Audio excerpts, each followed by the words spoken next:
that came through my speakers instead of my chat. But anyway, why am I not showing up? Hello? I'm right here. Oh my god, the scuff continues. I'm right here. There we go. It only took like 70 fucking years. Hello, everybody. What is up? It is me, your very, very tired bitch, Rosemary Darling. I can explain. So, I fell asleep at 6 a.m. Like, NAF wind condition 6 a.m. Because my skin decided that it hated me. So that was fantastic. It took me an hour to get out of bed once I woke up because, you know, sleep, bad, not great.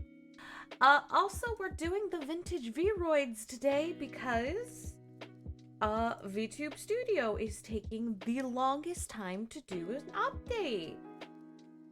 So yay, it's just bullshit on top of bullshit on top of bullshit. New model? No, I've had this one for a while. I just don't use it that often because people don't seem to like Vroids, and I'm like, but I put so much work into them. And it's like, nah. Also, hi, Fallen. Congratulations on being the first over. Yeah, I like them, but I don't know. I remember I started uploading them to VR chat, and this dude was like, man, you're a VTuber. I feel so sorry for your viewers if that's what your model looks like. And I'm like, you're making fun of my model? You couldn't even go with the tried and true, oh, you must be ugly IRL. You couldn't even go with that. No, you had to go with, oh, your model's ugly. Like, damn, now that hit me where it hurt. I hope that person's having a horrible year. But yeah. Brought out the old doll version. Who was it? Some random dude in VR chat. I just kind of... He was like, can I ask you something? After like a stream of nonstop insults, and I just went, no, and immediately disconnected. Like, no, bitch. Now that I know what your game is, you're not getting the chance. You're not getting the chance to continue. But still, it's just like, that stuck with me, you know? One thing to say, oh, you're probably ugly IRL, because I can objectively prove that's not true. I just really value my privacy, because I've done a lot of dumb shit in my time on the internet. And in real life. But man, to say that something I worked hard on is ugly? Dude, that is beyond rude. I haven't gone on VR chat since. I should. I would like to, but it's so hard to find decent lobbies these days. Cause like, all the cool people are squirreled away to their own little chat rooms, and they don't go into public lobbies. Especially when the doll model is fucking gorgeous. Aww, thank you. Yeah, I confess that while I did not outright like create and draw a lot of the stuff that is used for this particular model, one, asset credits are in my Discord. I specifically have a whole channel of all the VRoid credits I've had, all the VRoid shit I've ever fucking used. But one, I still worked hard. There's a balance to this shit. There's a balance. Like, okay, I'd like to see you two better, shit lips.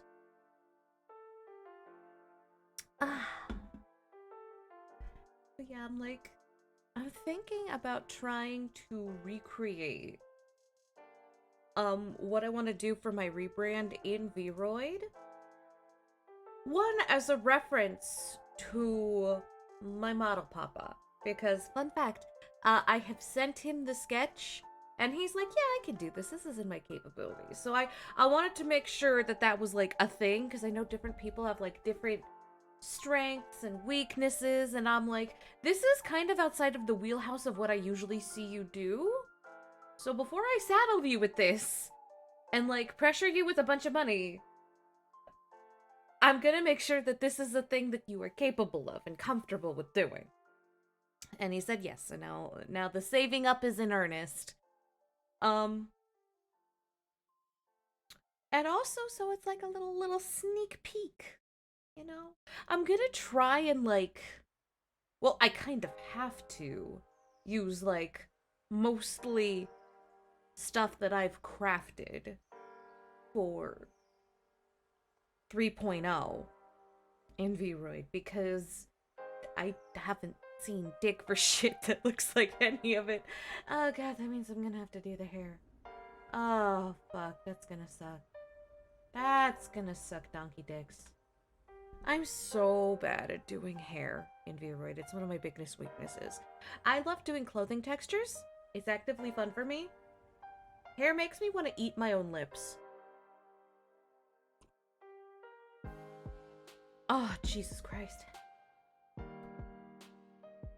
But yeah, apparently, like, Twitch, people have been putting out, oh, Twitch is like anti-lurker things for a while, but I think they actually are anti-lurker, because apparently there's a thing where if chatter doesn't, like, speak or use redeems for like 3 minutes, Twitch is like, you're not a viewer anymore. It's like, bitch, how dare you disrespect the lurkers like that? People should be allowed to just hang out in the background and not be forced to interact. I love the interaction on Twitch when I go to watch other streamers, but, like, some people just want to be in the background. It's kind of shitty of them. It's really shitty of them. I was wondering why my numbers took a sharp decline and, like, everybody else's numbers took a very sharp decline as well. And that's apparently why. I think it's fucking stupid. Like a lot of other decisions that they have made lately. I mean, to be fair, all the decisions they have... Not all the decisions are bad. But this one definitely is. I don't like it.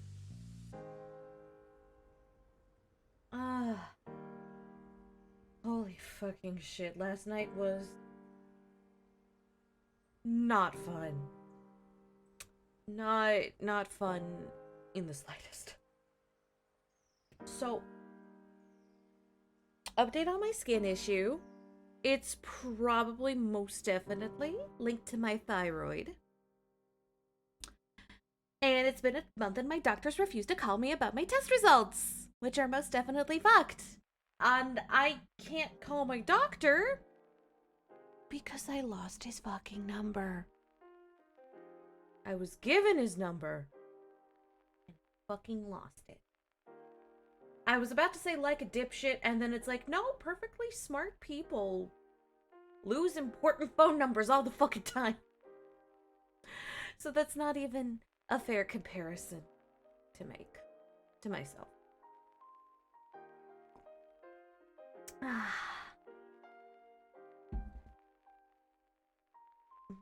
Let's go watch.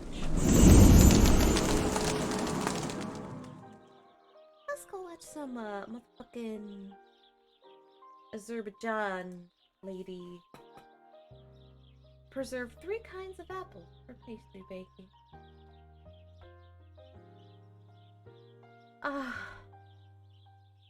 This camera person, whoever the fuck they are, they know what they're doing. Mersic is looking for a girlfriend! Mersic! The cat with it. He deserves love. Someone get him some pussy. Stab. Oh, Mersic. This is probably the episode where we learned his name. I love that teapot. and a big black cock. Like, quite literally, a big black cock.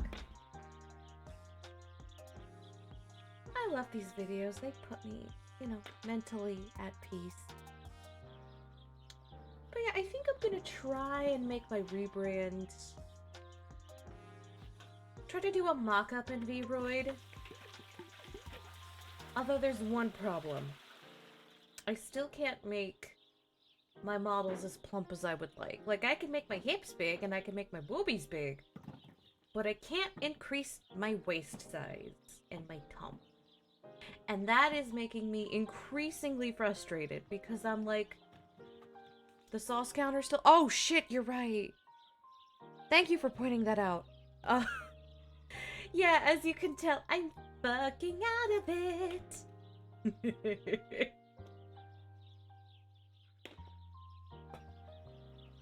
Oh, look at all those apples. I almost picked some up at the grocery store the other day. And then I was like, I don't know if I'm gonna eat them before they go bad. Then again, apples don't go bad very fast. It's one of their advantages. From what I've noticed, apples just kind of vibe. They're not like bananas where one day you look at them and the next day they've gone bad. Ugh. Oh, the bubbies. Posiking one of her children's.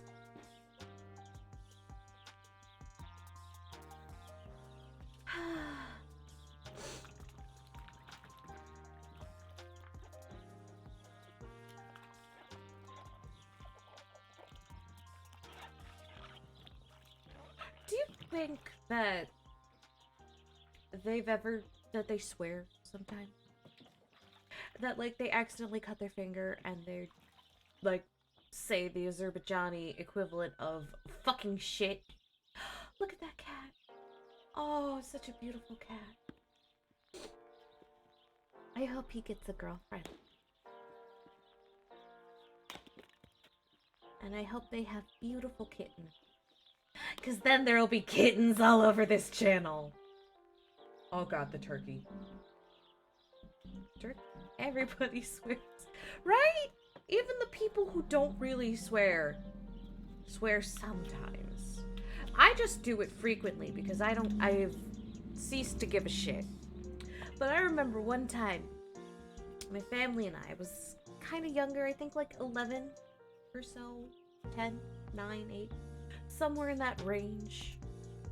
We were all playing card games at my grandparents' house after dinner, because that's what we did.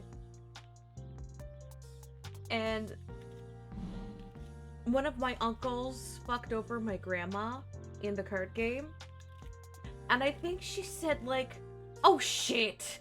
Like, with all her heart and soul. And I was not used to that. I was not used to grandma's... I was not used to grandma swearing. So I was just like, Grandma! And she's like, oh, sorry. And she was like one of those sweet little old ladies. Like one of the epitome examples of a sweet little old lady.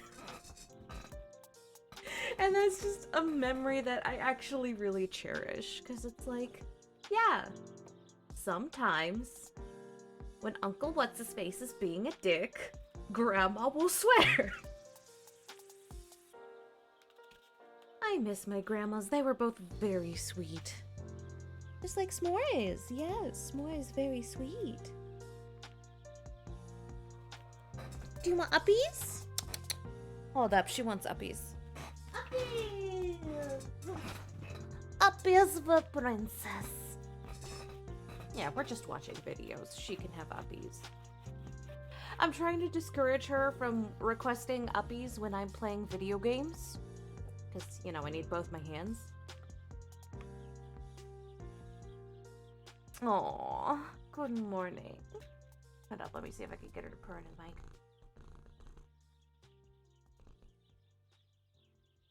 Sweetie, come on. No, no, no, stop facing away from the microphone, god damn it. I tried. She wants to be babied. Because she's like, I am the baby.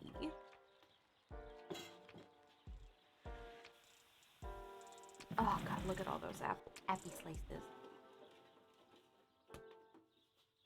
Tag a local turtle VTuber who wants some god dang appy slices.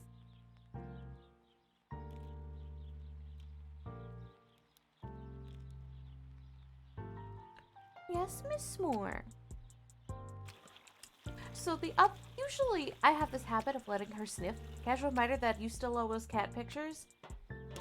Oh, fuck, that's right. I owe you guys, like, literally 30. 32 last I counted. Fuck, I gotta get on that. I'll probably get on that after stream. God, I owe you guys so many cat photos.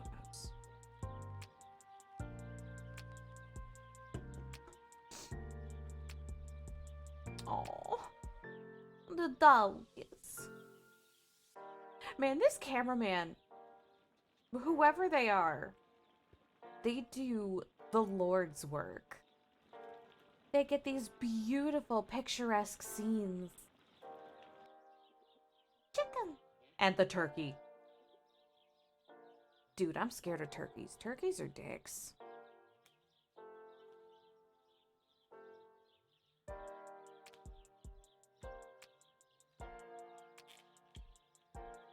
Like, they're stupid, but they're dicks. 16-second delay. Damn, Twitch, are you okay? Are you drunk? Twitch, you're drunk. Go home. I mean, don't go home while I'm streaming. Oh, yes, Miss S'more. You are so cute. Oh, look at that appy mush. That is gonna go into a pastry of some kind.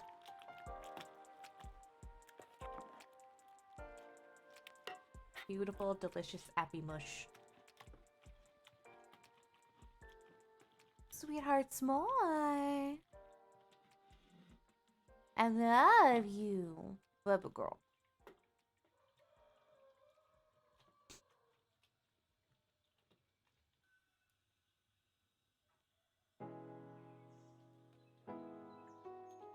Mersic, the cat with attitude. He doesn't really have attitude, though. He just wants to be the coziest bitch. And be left alone by little dogs that want to play with everything that moves. Like, Mersic just wants to vibe. And not be bothered. Except by pussy.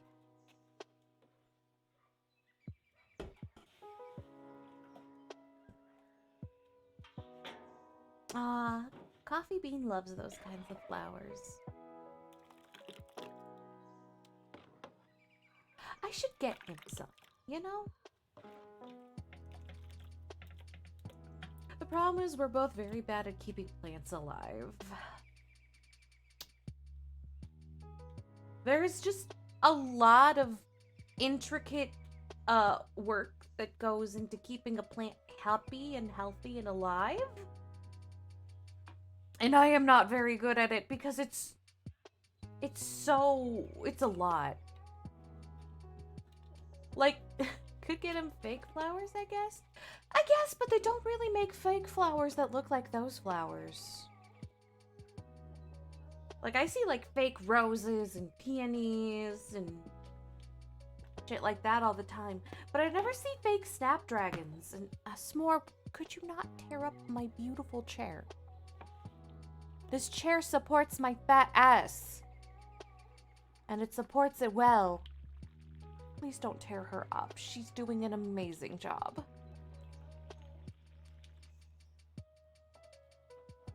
See? Like, shots like that. Like, it's like the cinematography version of a nice, cozy painting. Like, seriously.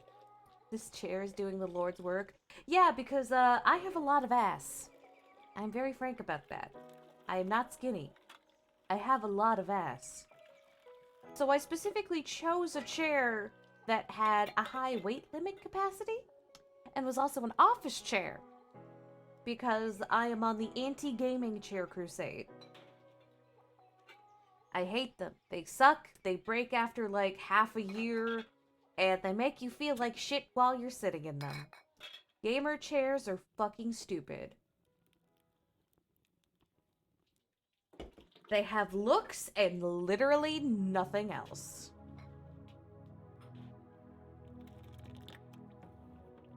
Yeah, I tried to find a pink office chair that, you know, had all the proper qualifications. I could not, so seeing as last time I chose style over substance with a fucking chair, it almost ended my VTubing career. I decided to go with the substance this time. Okay, but I swear by my gaming chair. Okay, but you're not real. Considering they unalign your chakras, the crusade is understandable. Yeah, the pink tax fucking unaligned my chakras. For those of you who don't know, there was a period of time where my throat was fucked. Speaking was painful. And I did not know why. I tried everything. I was even about to go to the doctor and be like, help, my throat has been turbo fucked for like a month. I took long hiatuses, I drank a shitload of tea, I did everything. And then one night, Coffee was like, yeah, your chair's looking a little janky. Here, just sitting on this dining room chair until we can fix that. And I was like, okay. Because my gaming chair was literally falling apart actively. Like, every day something new would break off of that fucking thing. So, we bring in the dining room chair, I sit down, and I immediately feel my throat get better. And I'm sitting here like, no, it can't be that fucking easy. Like, I got mad. Because, like, I spent a lot of time and money and heartbreak, and I took, like, several weeks hiatuses, and... oh my god.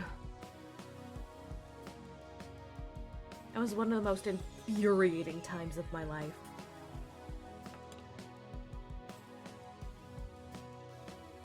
So yeah, TLDR. Apparently the gaming chair was knocking my spine so severely out of alignment that it was like low-key destroying my throat. Which, your gaming chair did that? Yeah! My fucking gaming chair did that. And then so Mama Owl so graciously bought me this chair. My current office chair. It's a basic black chair, but it hasn't tried to kill me. And it's actually really comfy.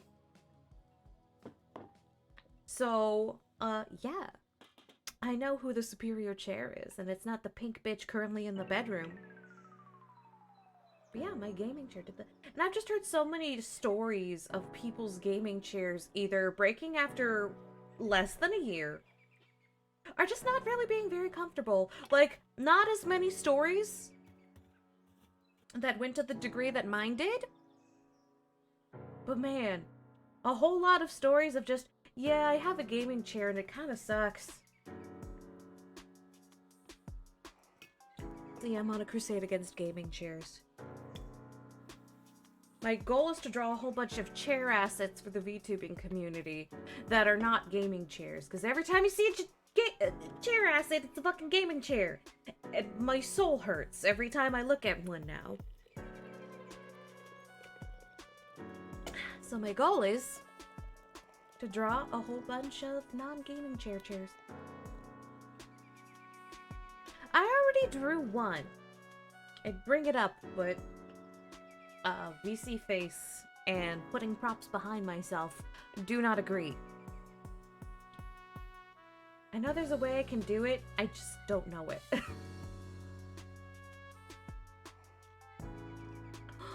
Pastry. Oh, look at that beautiful bottom.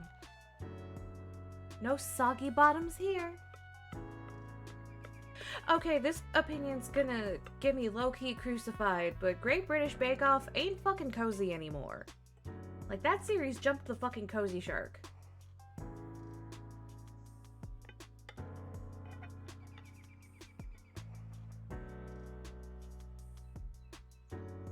Great British Bake Off hasn't been cozy since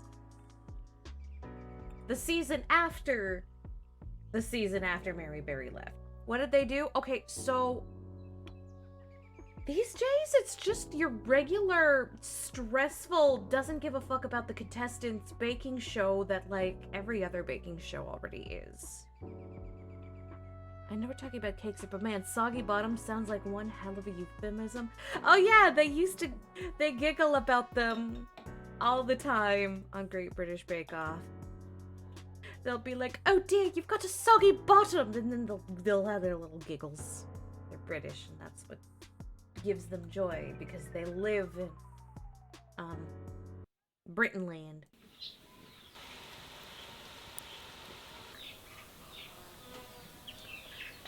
But yeah, it's just like, so they got rid of most of their hosts and judges. Except they kept the one judge that was super fucking shitty. They kept Paul Hollywood, aka my least favorite judge, aka I'm gonna cheat on my wife with a woman who's like 20 years younger than me because I'm a shallow sexist piece of shit. Also, he only gives his fucking handshake to the men. Because he's a sexist piece of shit. Right? That little shed looks so cozy. But yeah, Prue, she's okay, I guess, but she's not Mary Berry. And yeah, the new, also the fiasco that was Mexican Week this last year. Oh boy, Mexican Week. Oh god, where do I begin? And Asian Week was a disaster as well. But Mexican Week was literally a shitstorm. Oh, fuck.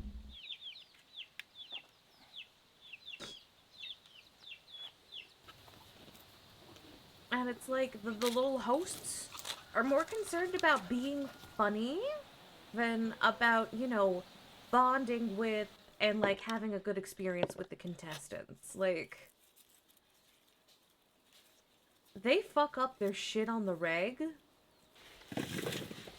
Mexican Week in a British show? That'll go well, I'm sure. Hold on, let me bring up a video about it. Because y'all deserve to know how bad it was. Great British Bake Off Mexican Week. Whoops. No wonder.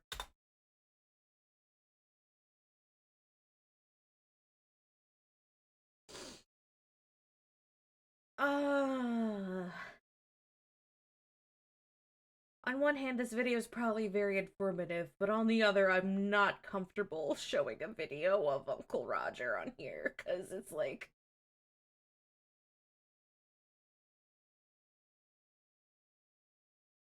Wait. Paul explains how a taco should be made? I haven't seen this. Hold up.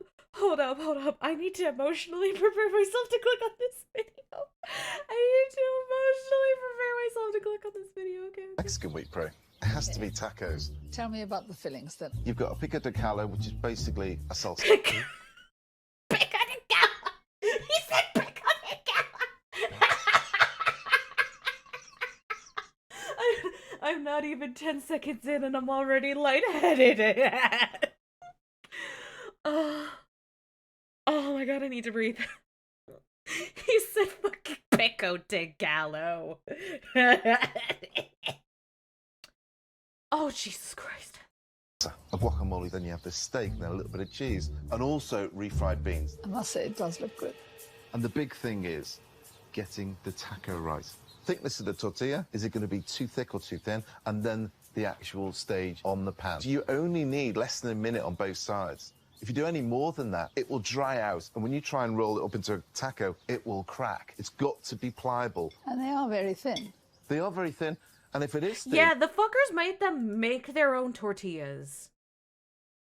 They made them fucking make their own fucking tortillas. Even though literally no one does that. I have heard countless testimonies from, like, as authentic as it gets. And they'll be like, unless you're like a super fancy restaurant, you don't make your own fucking tortillas. You might want to try an authentic taco before you act like an expert on the subject. I don't know what those are supposed to be, but they aren't taco. The way BBC has been deleting this off the internet has me dead. Taco with pico de gallo. British rolls worst taco ever. Asks to leave continent. Those tortillas look cold. That's not a taco. Funny how they have money to get a fancy fridge, but not for a tortilla press. Everything about these tacos looks wrong. That ain't a taco. And the big thing is get the taco right. What kind of advice is that? This guy calls himself a professional chef? What kind of professional chef says get it right as their advice for making a dish well? Yeah, that's one of the many things I fucking hate about Paul motherfucking Hollywood. God, I hate him. I hate Paul Hollywood. I do not make that a secret. And he doesn't have a Twitch account, so I can say that. Paul Hollywood sucks fucking turds. And those are like how someone who has never seen a taco thinks a taco should be like. I'm pretty sure they put like fucking goat cheese on them. The best teaching advice. Just do it right, dumbass.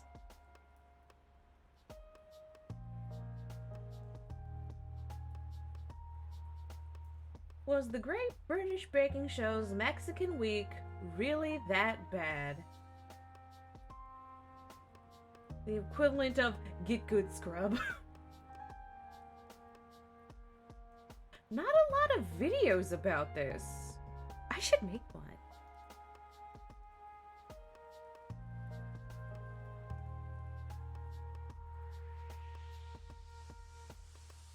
Alright. Hello everybody and welcome to my channel, or welcome back to my channel if you've been here before. My name is Joshua, and today we're going to be talking about the Great British Baking Show. Now, if you've been online... This man has seen some shit. ...for the last few weeks, you've probably seen things like this. You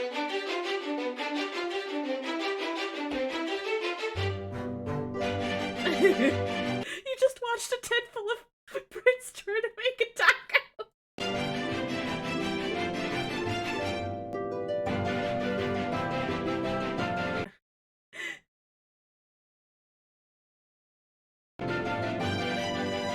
And as someone who is of Mexican flavoring, I decided to watch the episode and see what all the fuss is about. So I did, and instead of making any kind of knee-jerk reaction to it, either via Twitter, TikTok, or coming on here and making a video, I decided I'd watch the episode a few more times and really kind of gather my thoughts about it. So that's what I did, and that's what we're going to do here today. We respect and just to make sure that my thoughts come across a little more clear and concise, I decided to break it down into a couple different sections. And those are jokes, stereotypes and phrases, pronunciation, miscellaneous, which is kind of where I go over what particular people did or maybe didn't do, and lastly, crimes against nature. Now, I just want to say that these are my opinions on the episode and my opinions alone. Just like with any group of people, we as Mexicans are not a monolith, and everyone is entitled to their own opinion. Now, lastly, before we get started, I just want to say, if you like what I do, consider hitting the thumbs up and subscribing.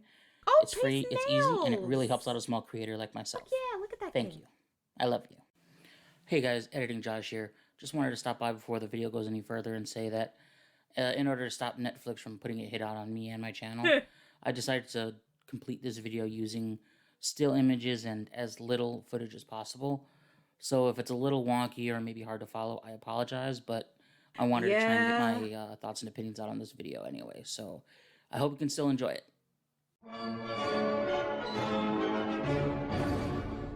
Now, the episode doesn't start off on a great foot with this joke. Let me read this joke for you for the Although I don't think we should make Mexican jokes. People will get upset. What? No Mexican jokes at all? I don't think so. What? Not even one? Not even one. This is the writer's idea of, being cute. I just, like, they opened the episode like this. This is how they open. before anything else happened. Like, this is the little bit at the very beginning. So, already. Also, this person, we have like a conspiracy theory on my Twitch channel that this person on the right, this host on the right, is not a real person because they give everyone Uncanny Valley vibes. I appreciate the pun, but it's not the best look. Yeah, it's not great. It's not a great opening for it. Now, I am not offended by this joke in and of itself. It's a play on words, it's kind of a cringy dad joke, and there's nothing inherently derogatory or offensive about the joke in and of itself. But when you change the context of the joke, then it becomes offensive. For example, if I go to someone's house and they're not of Mexican or Hispanic or other Latino descent, and their father comes out and wants to break the ice and decides to make that joke to me, I'm probably gonna laugh and humor him, but yeah, it's kind of cringy. It's a cringy dad joke. But you change the context and say he comes out wearing a serape and a sombrero and tells me that joke, then I would be offended. Next joke. So is Mexico a real place? I think so. What? I think it's like Xanadu. One of their jokes was wondering if Mexico was even a real place. Which it doesn't even have like the dad joke thing going for it. Like, why? I literally don't know why they thought that was gonna be like something that people would think was funny. And again, Uncanny Valley vibes from the dude on the right. Really don't like him.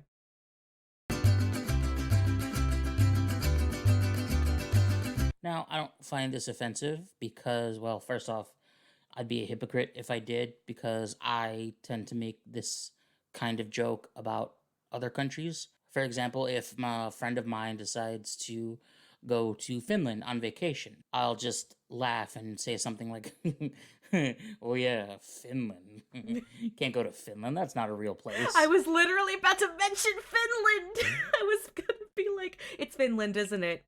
Yeah, I love making jokes about Finland not being real myself. But even in that example, the butt of the joke isn't Finland. It's me for being too stupid to realize that, yes, Finland is in fact a real place. This joke is very similar. There's nothing inherently derogatory or insulting about Mexico or Mexican people in the joke. As a matter of fact, the butt of the joke is Noel and Matt for even assuming that Mexico isn't a real place.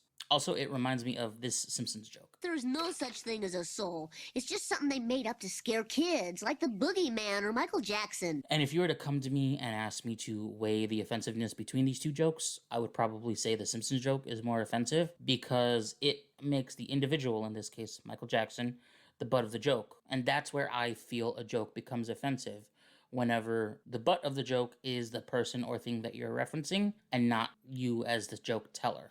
Next joke.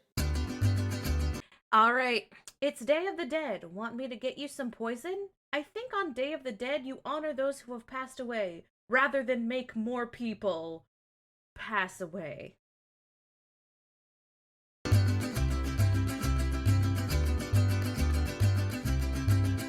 Okay, first off, big shout out to Abdul for correcting Matt Lucas about what Day of the Dead actually is. Now, You know, Abdul, good response there. I do find this offensive, mainly because the contestants have done research to get on this show, and they have a heads up on the themes for each week, which also leads me to assume that the host and writers have a heads up about the themes for each week. And if they do, that means Matt Lucas and the writers did do research, and I would bet my life that in the research they came across something about Dia de los Muertos. And if all that's true, then this joke was basically just made or improv out of willful ignorance. This Now, show feels like the next this two sections costume. are the biggest of this video, so I'll try and get through them as Yeah. fast as possible. Ah, yes. Mexican food's fun, but Mexican baking? What do the Mexicans bake? Quite a lot, actually. And I only knew that with like a very bare bones knowledge of authentic Mexican cuisine. Just a profuse amount of Food Network, really. But even that gives me a better idea than this fucking show. I'm reading the screen caps just in case you guys This have just comes difficulty. off as like an erasure of Mexican cuisine, so that sucks. I did have to research it because you just do the savory, really. Ma'am, what is up with your hair? I don't normally insult people's hair, but you actually look like a poodle. Like, if that's the look you were going for, like, you hit the nail on the head. Like, well done. But she looks like an actual poodle. Doesn't she look like a poodle? She looks like a poodle.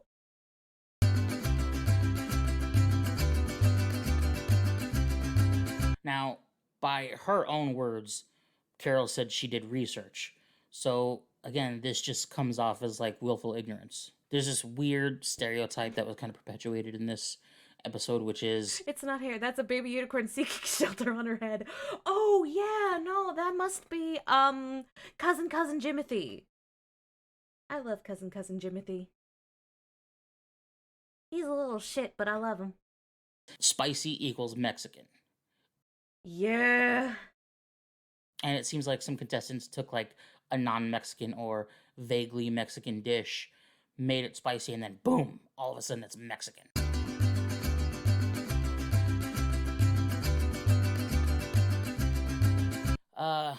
Yeah, I don't have much to say about this. Just don't fucking do that. Oh, what the fuck?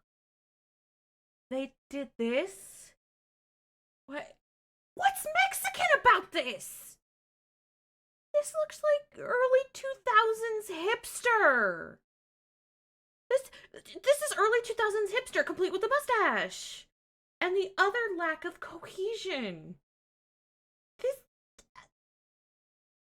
Was this meant to be I literally don't see. Was it the mustache? What the fuck? What the fuck? What the fuck is this? What the fuck is this? I've literally never seen this cake before, by the way. This is my first. It's got a mustache, which makes it Mexican, you see. Holy fucking shit.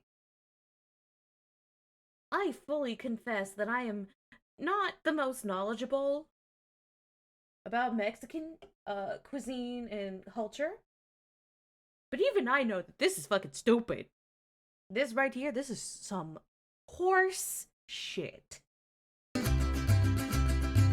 the fuck is that? Again, the stereotype of the mustache, like we're all fucking Frito Bandito over here. Now, Sandro had to do research for this show. And if he did, and he came across some form of Mexican history, and came across something about Emiliano Zapata, and decided to make this cake as an homage to Zapata, I wouldn't have an issue with it.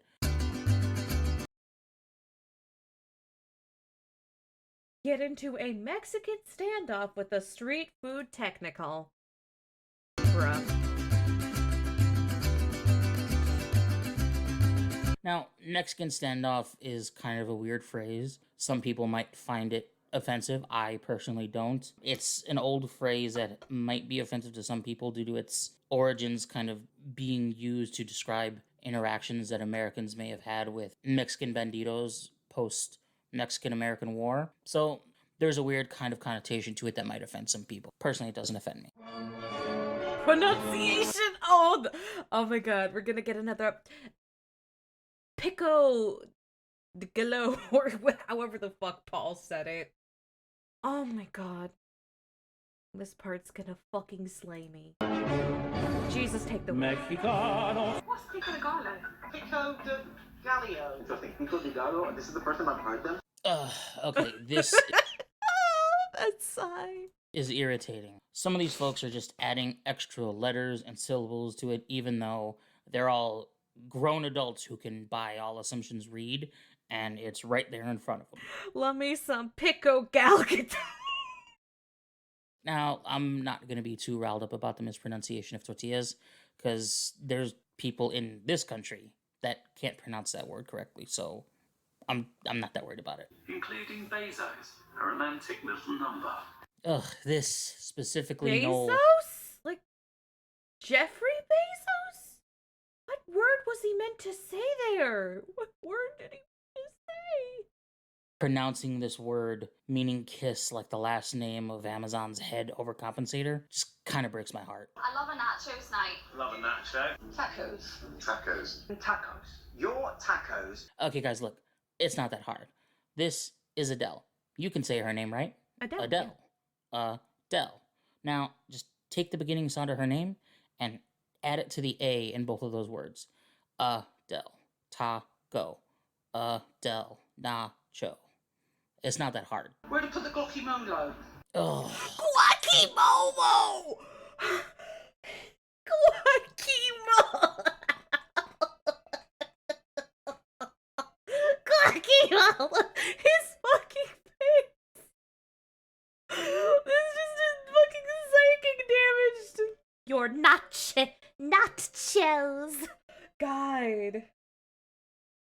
God, again, a room full of grown adults just consistently mispronouncing a word with it fucking written down on paper in front of them. Just fucking sound it out phonetically. It's not that hard.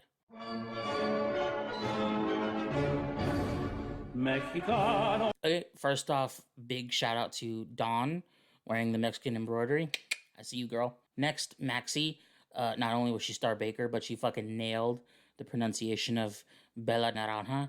Bella naranja. Aw, she clearly did her research and tried to pronounce it correctly. Hell yeah, gold star. Was it Guacamole, the hero in that movie about Notre Dame? No. You're thinking about Quasimodo. Guacamole is that game that you play where you take a mallet and you whack the little ground creatures. Would you like some nachos and a guacamole? God, the fucking...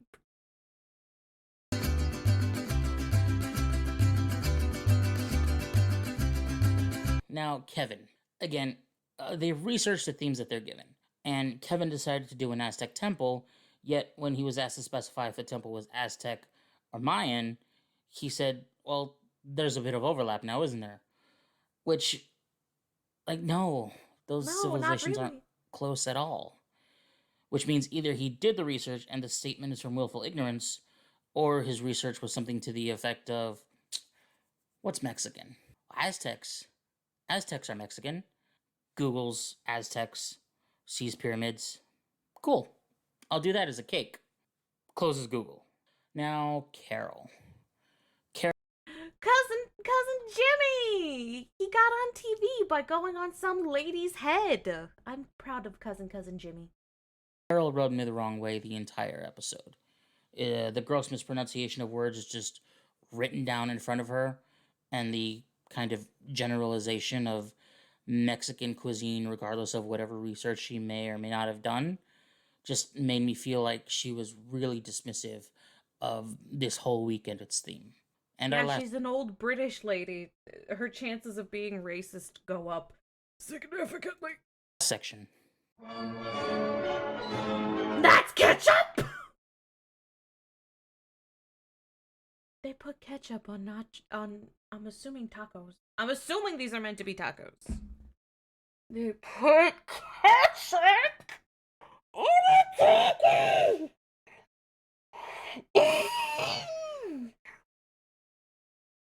They did surgery on a grape, but make it a crime against nature. That's ketchup on a taco. That's ketchup on a taco. They forced these fuckers to hand make fucking tortillas. And then they put ketchup on a taco. I'm crying. Mexicano. Oh god, the avocado. Look away, everybody. Look away. Shield your eyes. Look away. May God have mercy on us all. Now, overall, do I find this episode offensive? Yeah, I do. Now, while I don't believe it was malicious in any way, the Brits have an issue with tone deafness in regards to other cultures, and with the amount of prep work that goes into the show by contestants, producers, the crew, the hosts, He etc. didn't even show the one where the one person managed to slice directly through the avocado, through the seed. Like, they cut it like it was a fucking tomato. That's impressive and terrifying. Like, first of all, how did you even manage to do that? Some of the choices that are made here are just kind of inexcusable. But what bothers me more is that knowing their propensity for cultural ignorance and the casual nature of said tone deafness that some British people of color have been speaking about for ages, is that if that was the stuff that made it to air, what was cut? Oh, that's a good point. And that's all I have for today's video. If you All right, this video was by Lost Doctor 3112. If you like their content, they only have 663 subscribers. I'll give that a link in chat. Because I am a big believer in creators supporting other creators.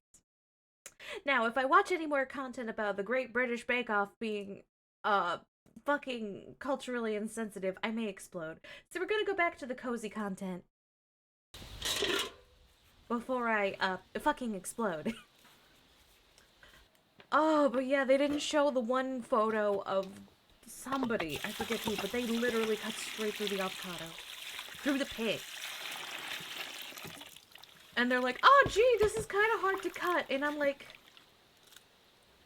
surely you get avocados at least imported into Britain. Surely you've eaten something that has bits of avocado in it. Like, I don't know, maybe some kind of salad? Some kind of avocado toast thing? Maybe you went and got some fucking Mexican takeaway, as they call it over there. They call it takeaway. Not even sure if I should be scared or offended, and I'm not even close to Latin American. God, just... I'm not gonna say that early Great British Bake Off is like the paragon of virtue. Like, I'm sure there are some things that I'm not remembering that they did fuck up on. But generally speaking, like, the early Great British Bake Off cared. Like, Mel and Sue, I remember them. And there are stories of, like, when contestants would start to cry, and Mel and Sue would come over near them, and to prevent the footage of them crying from reaching the TV, they would, quote, yell unairable footage. Now, that doesn't just include swear words. That includes brand names. So I'm just imagining these two British ladies just coming over yelling, cunt, shit, Adidas, Amazon, fuck, fuck, fuck, fuck, fuck, keep thinking of brand names, fuck, fuck, fuck, fuck, cunt! And of course, Mary Berry, who was a national treasure.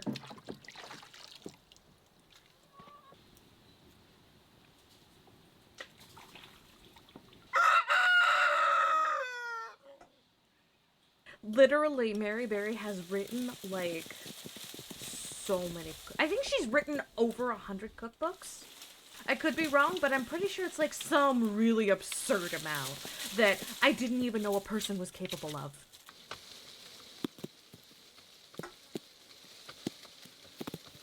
Like, the queen of on her grind.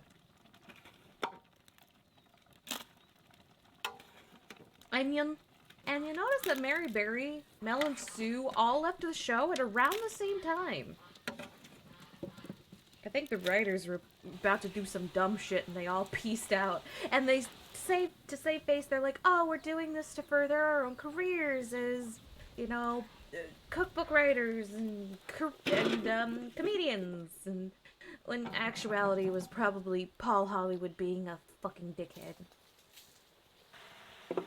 And again, Prue is mid. Prue is mid as fuck.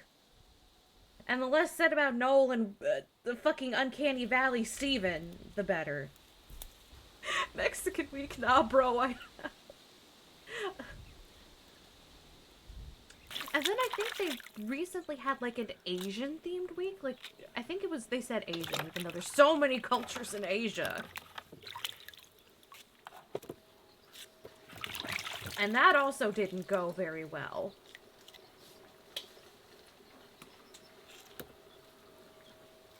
But that one didn't get as much publicity as Mexican Week, because Mexican Week was...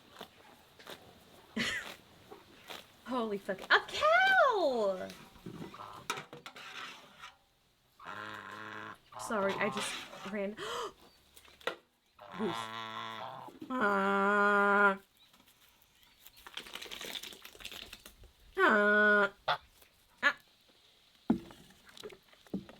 I see an animal, I am tempted to make animal noises back at it. With an Asian theme, there's at least the possibility of them getting it right. Ah, but you see, this is modern Great British Bake Off we're talking about. There were some things that were right, because there's always at least one weeb per season. There's always at least one weebie contestant per season. They usually go home, like, midway through, but there's usually one weeb. I have noticed that. So at least somebody's gonna get something remotely right. Because I'm not saying weebs are, like, experts on Japanese culture, because the amount of weebs who get basic shit about Japan wrong is too damn high.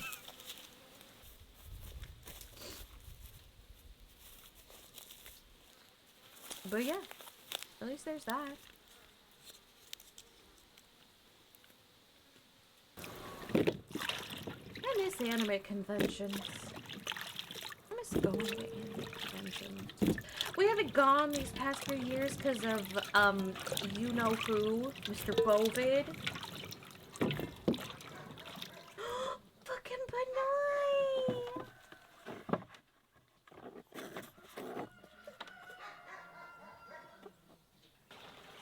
Fucking Benoit. It's a shame, because I bought an Ari cosplay. Pop Stars Ari cosplay. The first Pop Star. The Pop Stars video. And I was gonna wear it in 2020. And we all know how 2020 went. Nobody went anywhere.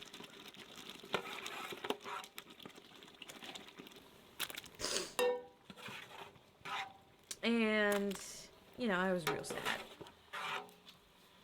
And I tried it on again recently. And it...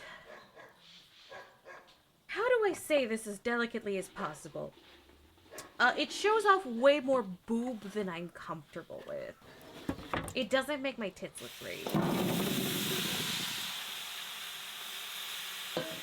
And that makes me a sad panda.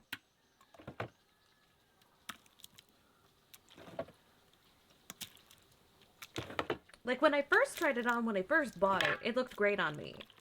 But now that the years have gone by and my body's changed a little bit, it doesn't look good anymore. And I never got to wear it when it looked good. I spent good money on that. Do you know how I am depresso espresso about that mainly? Also, I'd love to get a decent... I'd love to buy some decent cosplays. But again, the rebrand takes priority, first and foremost.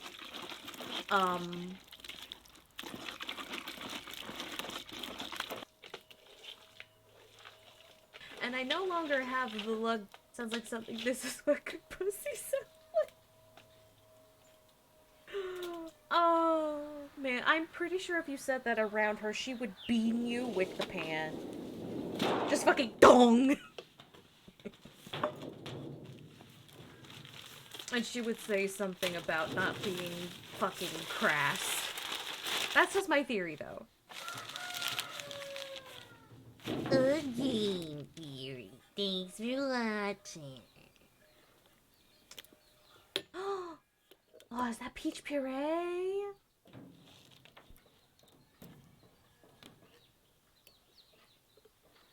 Oh, they're making fruit leather! They're making fruit leather! I love it! It's like nature's fucking fruit by the foot! Yeah, dump the whole thing in.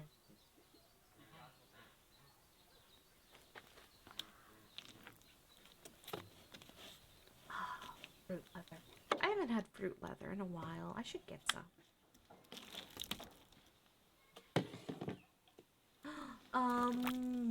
Apple, maybe? Ooh, that's a berry. Yeah. Alright, I'm sorry, Grandma, let me correct. These are the delectable sounds of the delicate flower. There ain't nothing floral about pussy. I have a nickname for pussy that I stole from one of my friend's dead relatives. Stinky hole!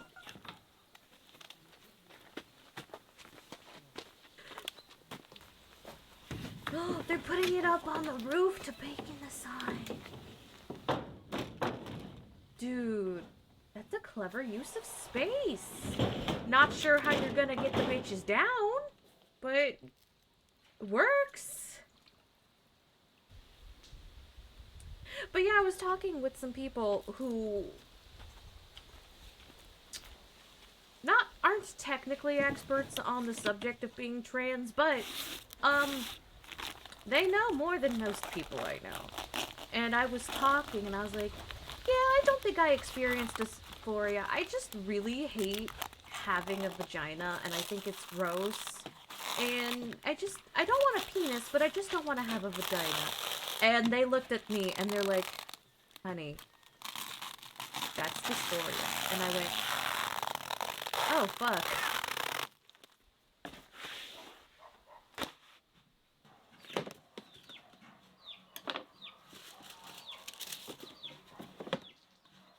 Oh, now they're cutting it up into little strips. Dude, I should make some fruit leather. It's just fucking tasty. Because it's pretty much just pureed fruit baked in the sun for a fortnight. I mean, not a... that was a joke. That was a reference. It's not literally baked in the sun for a fortnight. I want to eat them. I want to eat them all. I want to eat them all right now.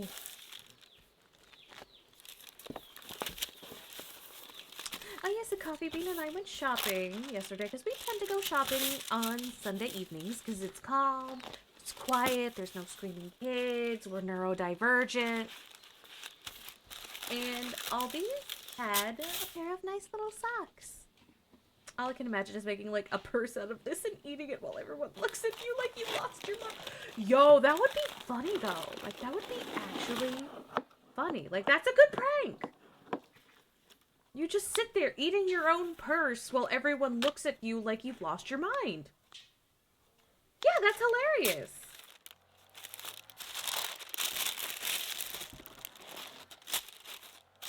Oh, dude. I want some fruit. I think this is the peach.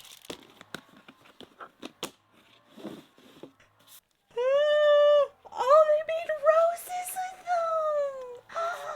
Oh,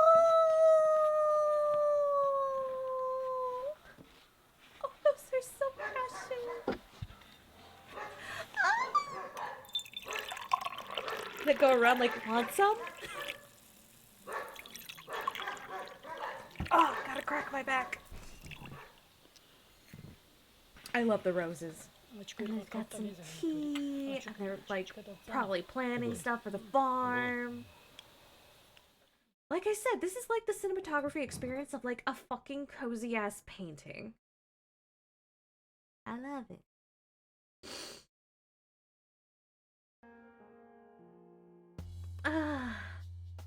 Hold up, I will be right back. I need to use the facilities. Don't go away. I will not be gone for long.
I return. Ah! You started your egging too late. Also, I thought about something in the bathroom that makes the whole Great British Bake Off Mexican Week situation worse. Those fuckers go out of their way to pronounce French words correctly. French! French is a notoriously difficult language. You know what? Fine. You want egg? Here's some egg.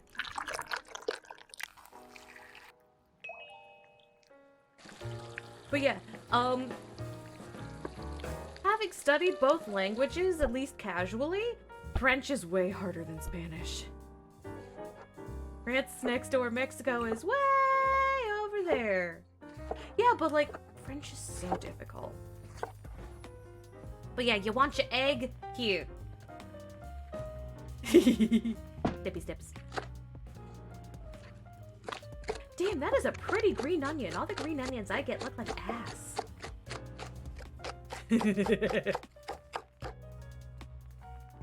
Rosemary, darling VTuber, used ad per minute term. French is dumb.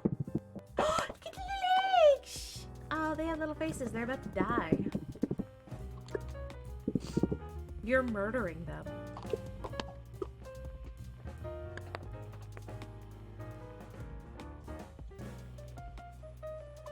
Oh, the use of the chopsticks to break up the yolks before trying to blend them?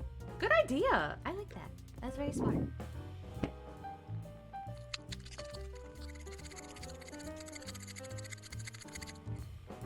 That is almost enough salt. Ooh, that is a lot of black pepper. I'm in love. It's a murder. They are voluntarily sacrificing themselves. You know what? Fair enough. Who am I to judge how someone...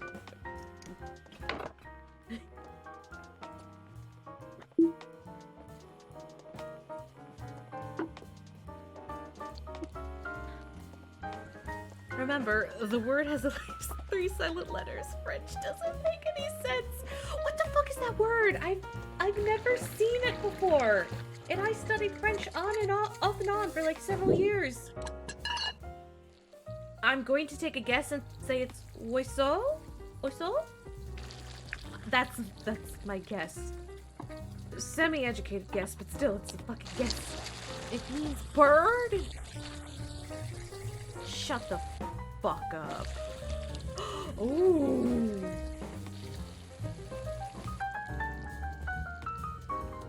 Oh, cheese. I like the cheese.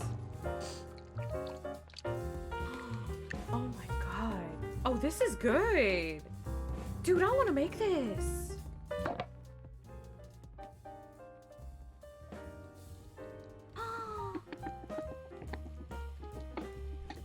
That looks so yummy.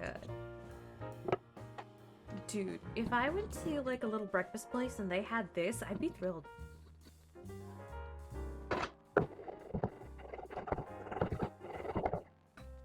I haven't been to my favorite breakfast place in a while.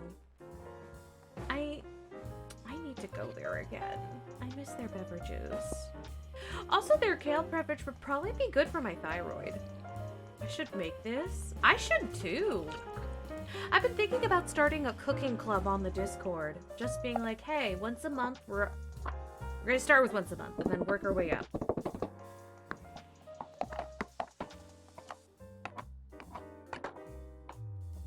And it's like, okay, everybody, we're gonna all try to cook something on X day. Not together at the same time, but just like, cook something.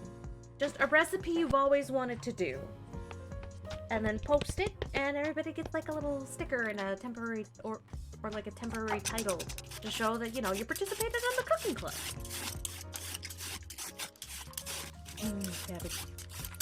That'd be interesting cooking club, right? Because it turns out there's quite a few people on the Discord who, like, are fairly familiar with cooking.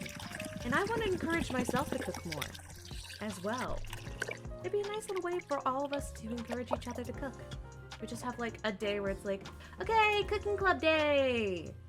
And then post a picture, tell us what you made, share the recipe if the recipe's any good. If it's not, throw it in the bin. Oil.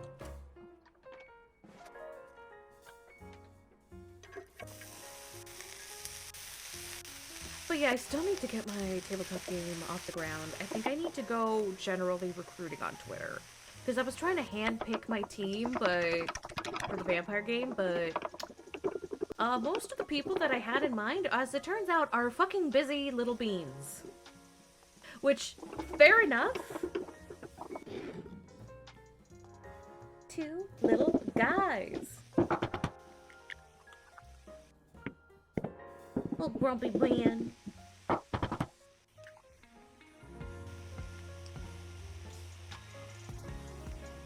Oh. Is this gonna be kind of like an okonomiyaki? Kind of. I think okonomiyaki has like more vegetable variety than just cabbage. I should try to make an okonomiyaki at home because I really love them and I think they're superb. But the only place I know that has them is like literally an hour away. And I am not driving an hour for food. Unless the food, like, cures my diseases and promises world peace.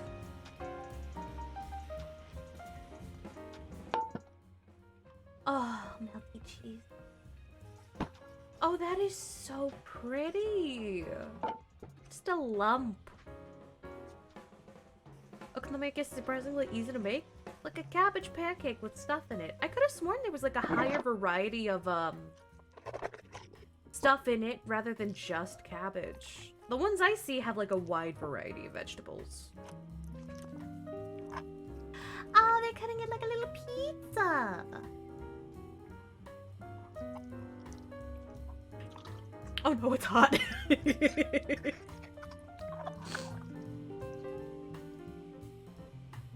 Relatable.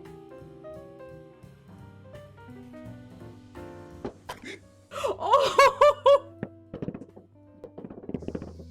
Oh! Golden Triangle Gimbap? I hope I said that correctly. Dude, that looks so good. It's never just cabbage. It's just cabbage is the main ingredient. You can literally put whatever in it. That makes sense. Oh yeah, Coffee Bean made... Speaking of, canned meats. Coffee Bean made a delicious pasta yesterday. He put some chicken in it, and he put... some of the level 7 hot sauce. We didn't really taste it, though. Level 7 was the garlic, for the record. Pasta, chicken, mushrooms? There were mushrooms in it. It was so nice. I should heat some up after stream. Have some for dinner. Coffee Bean makes very good pasta. He puts a lot of love into it, and it's just very cozy.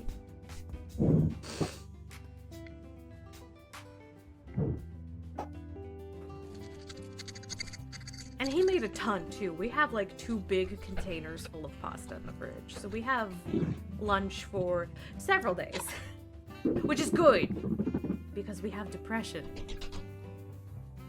So making lunch French is not always on the table.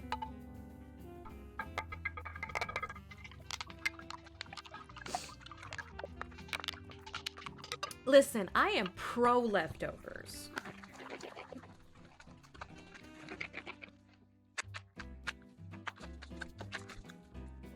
I feel that. Yeah. I had a genuine onigiri last year. Man, I loved how salty the filling was. Like, first of all, very tasty overall, but just, I got like a salmon filling one. Man, it was like so salty and it made me so happy because I need the extra salt because I have low blood pressure, which means I need more salt than the average bear or I will feel like dog shit.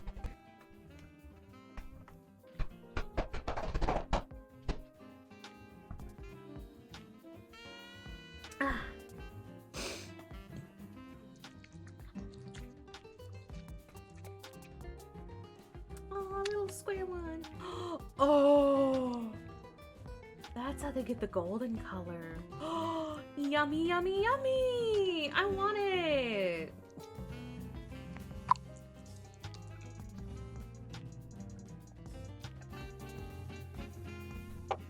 Oh, dude.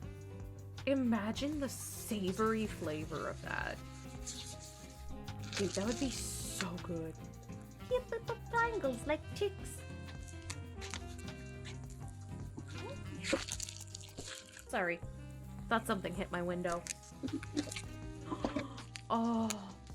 This would make a wonderful breakfast. Like, dead ass. This would make a really good breakfast. I wish to consume the yellow-colored jelly donuts. Eat your hamburgers, Apollo.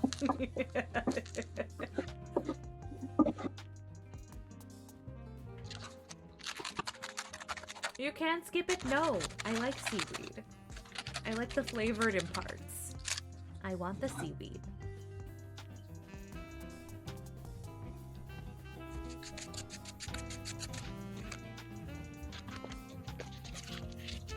Not to mention it gives it that classic look. Now you know why I made 6. Oh, it's a flower! Oh, with a little bit of spicy in there. Oh, that would be a fantastic breakfast. Spatula monster. Egg ramen! Oh man, there's this fancy ass ramen place near me that I haven't gone to in a while. I should go there again. They give you giant bowls of ramen. And it's so flavorful. Like, I know you can do that shit at home, but I don't want to. I'm tired. I have depression. I just want depression meals. Without the prep.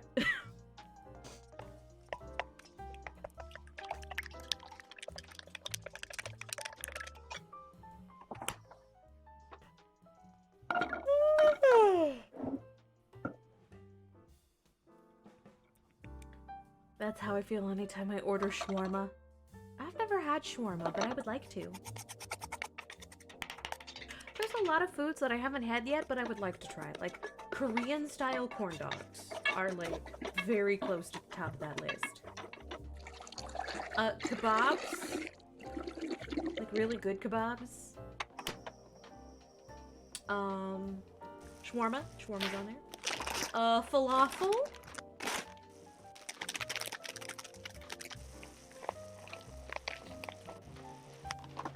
I should make a Japanese-style cheesecake again, because I made one once, and it was really good.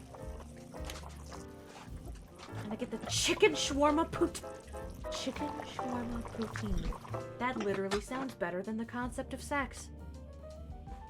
I know that doesn't mean as much coming from an asexual. A maybe asexual, we'll see. But, damn, that sounds amazing.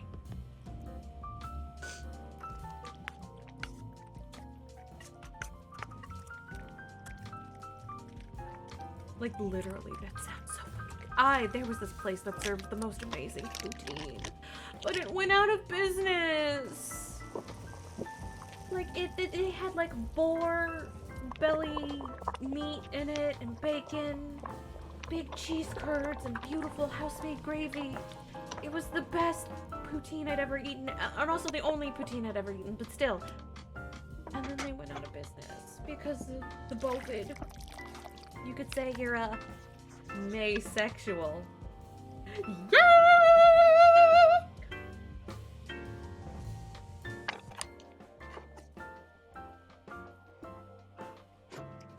I'm pretty sure I am, but that's something I gotta... I like to be sure of, you know? I feel like just checking in on yourself every once in a while, even if you're pretty sure, it's a good and healthy thing that everyone should do. Do a light little questioning of your gender and sexuality. Seppi! Hello! Seppi and Raiders! Hi, everybody! For those of you who do not know me, hello, I am Rosemary Darling. Normally I'm a unicorn, but today I'm a cursed doll. Because reasons. I do lots of cozy chats. Mortimer! Hello! Thank you for the raid as well! I'm Rosemary Darling, normally a unicorn. I like TTRPGs a lot. We do tabletop talk every Fridays. I like horror games. I like cozy games. And I like talking a lot about food. So if any of those sound like your cup of tea, you should follow me. Love you, Rose. Love you too, Seppi. Mwah. Kissy on the forehead for you. Oh shit, it's the feds hiding stuff. Wait, what stuff? The pornography? I'm not hiding the pornography from Seppi. I'm sharing the pornography with Seppi. Bitch. But yes, I am currently in the middle of trying to do a soft rebrand. It's a kind of rebrand. Like, I'm still a unicorn, but things are gonna be a lot more goth around here, you know? Bribing the feds, that works. Exactly. Man the cannons, win the walls, and be the gates! I just walked in.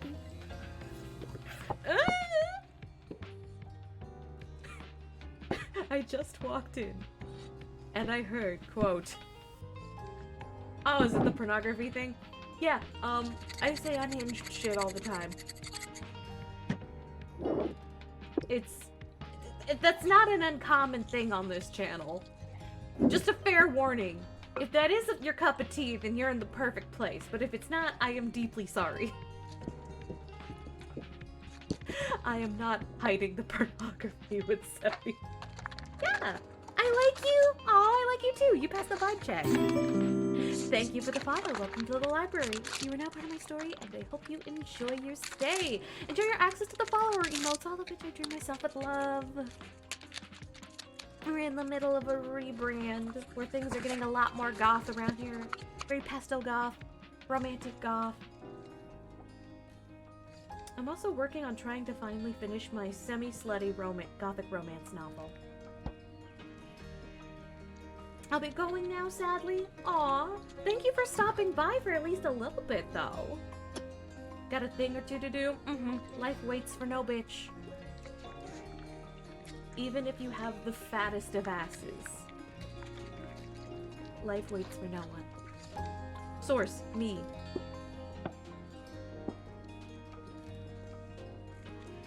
Listen, I'm also a writer. I'm very bad at it. But, yeah, it's a gothic romance novel. Which is going to end with polyamory. Healthy polyamory, too. I did my research. Because I wanted mainly just to be self-indulgent. Mainly this novel is for just self-indulgence. Living out my bisexual wet dreams. But yeah, it's gonna be called Crimson Reverie. And I will let you all know when it's done. No self-deprecation. Wait, where did I self-depreciate? Deprecate. I'm very tired. But yeah, I recreated a bunch of, like, the book characters in The Sims 4. And I plan on making more of my book characters in The Sims 4 and showing them off. I'm bad at writing. Not saying my writing is bad, I'm just bad at remembering to do the act. Because I open up, because I know I should, like, plan, but I'm bad at planning. I'm used to just writing shit and seeing where it goes. I'm a seat of my pantser. I'm a little polyamory. But yeah, one of the partners is a costume maker / monster hunter. And the other one is a librarian who's secretly a long-lost count. You find this out in, like, the first chapter or so. It's not a spoiler. Alright, bye-bye! Could you do writing streams or something? See, I'm afraid of someone stealing... Well, I don't have to show what I'm writing all the time. I could show little bits. But maybe just have, like, focus streams. Where, like, I talk with people while I write and just kind of muse out loud. That's a good idea, actually. At first I was like, oh, I have to show my stuff on stream and someone could sell it, but could steal it. But no, I don't have to do that. That doesn't have to be what that means. Fucking rice! That's a good idea. Because I've seen other people do like focus streams where like they stream while they're editing videos or doing art, lots of art streams, or yada yada yada. I'll look it up. I'll look up more info and see if there's a way that I could like do the writing stream while also protecting my intellectual property. Like those study ASMR things, but without the ASMR. Yeah. Cast iron pans are overrated. I mean, they're really good, but I don't use them for everything. Ceramic does just fine. It doesn't need as much upkeep. I like my ceramic pans. Like, I like both. I like cast iron. I'm not ride or die for it. However, if you fuck up a perfectly good pan for very stupid reasons, I will fuck you up. Both have their place. Exactly. I have two hands. One for a cast iron pan, one for a ceramic pan. They're really good, but ceramic pans do the same job without needing to season the pan. Yeah, oh my god, re-seasoning pans is a fucking witch and a half. Ceramic doesn't work as well as an improvised bludgeoning device. Speak for yourself! I think ceramic does a fine job at bludgeoning would-be robbers to death. Not that I'm speaking from experience or anything. I've never killed a man. Yet. Also, cast iron is like, no acidic foods, clean immediately, don't leave in your sink, don't keep in humidity, don't... Yeah, they're so needy.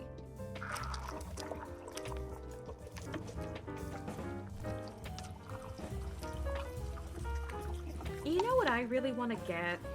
I kind of want to get a rice cooker. With all the rice we cook in this house, I feel like getting a rice cooker would be a valuable asset.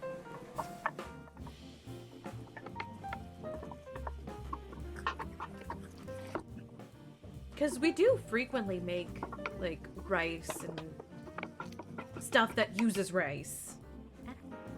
I have a single cast iron pan, and it pisses me off because even the handle is raw metal. Oh, I hate that. I hate when they don't fucking cover the handle.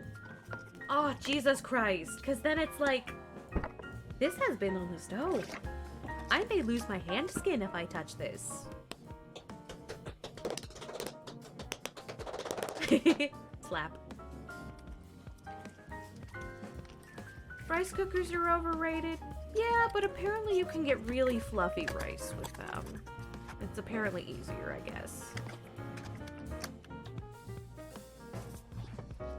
Like, we do just cook rice, you know, in just a pot with a lid on it over here. And we wash it beforehand, of course. We're not heathens. I mean, we are heathens, but not in the rice way.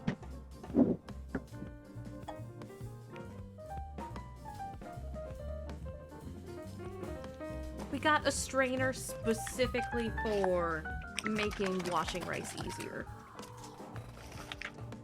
And I know you're supposed to, like, soak it for, like, half an hour to 2 hours beforehand for optimal riceage, but I don't want to bother. I do rinse the ever-living shit out of it, though. Off of cooking, Rose, do you like candles? I fucking love candles!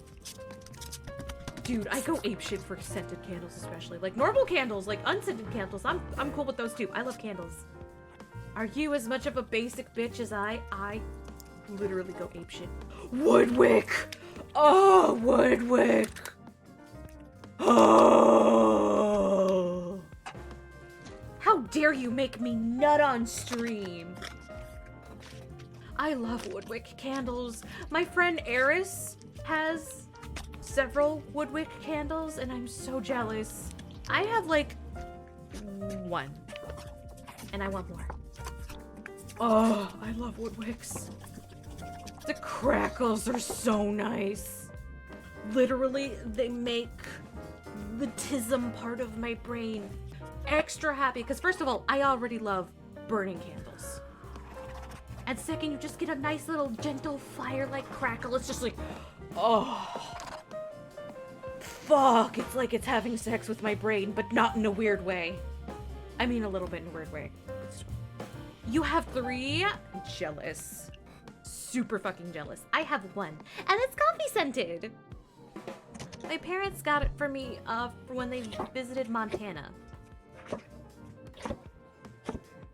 They went to this really cool town in Montana too. It was like it was a genuine walkable city.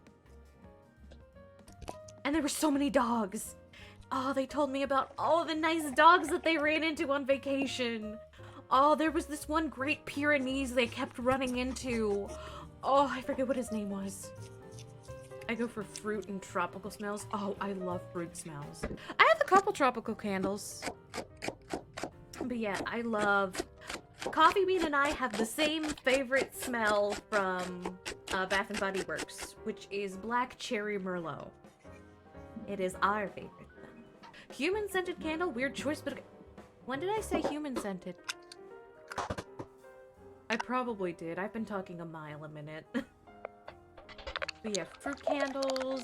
I just wanted one coffee candle really badly, and now that I have that one, I forgot. Coffee scented. Yeah, it's perfumed after his butthole. Don't you XD me!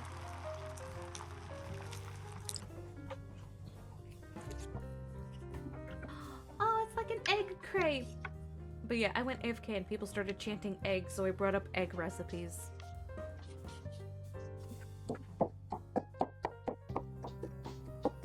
What did he give up for the smell? 1 nasal cavity. How long did it take to fill the jar? You don't want to know. You don't want to know. The wood wick was the easiest part. I haven't burned that candle in a while. I think I accidentally fucked the wood wick because it doesn't want to stay lit. And that makes me sad because I love that candle. I need more wood wicks. I should just indulge and buy a really big wood wick candle. Just go to the store and get one in like a scent that I love.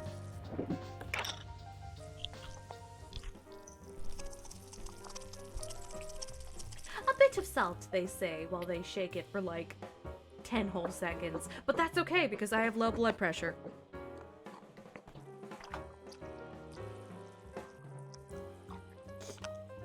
Again, eggs and tomatoes. They really get along well.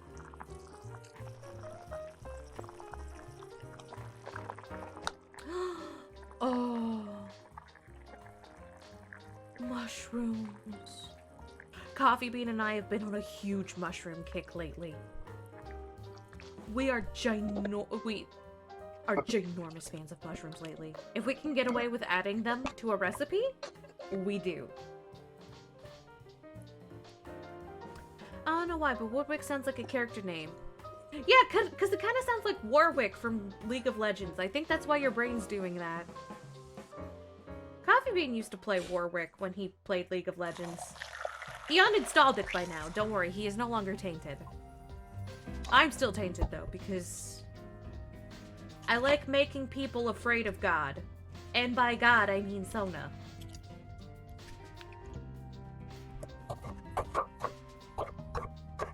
Listen, they see me and they're like, oh, she's a support character. And then I get the Penta. And they find Jesus.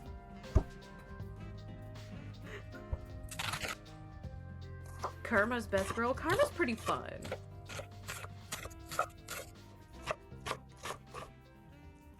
But I'm a Sona shrimp. Even though my name on League is Ari Shrimp. Do you know how many Sona skins I have? It's one of my greatest shames. I have 4, I think? I'm just horny for a deer? You know what? That's fair and valid. You know what? Yeah. Daddy. But I have the OG Pentakill Sona, not the new one. That one sucks. I have the Valentine's Day one. I have the DJ one. I got that one for free. I got that one for free from like a Boxer event or something. And then I got the Magical Girl one, and I got a recolor of the Magical Girl one. that I call Trans Pride Sona. Because it kind of has some of the Trans Pride flag colors on it. It's very subtle, but I like running with that gag. I remember I did a Smash or Pass League of Legends characters stream with Kinzareth.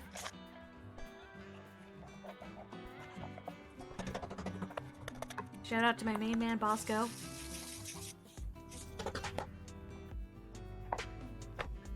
But yeah, I have a lot of skins for Sona. And it's one of my greatest shames, but also I look good when I play League like once a year. Maybe twice if someone asks me to collab in League.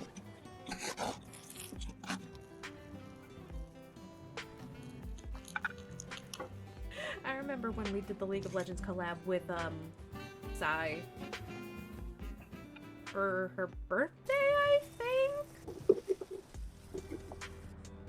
And I was just like, activating win conditions.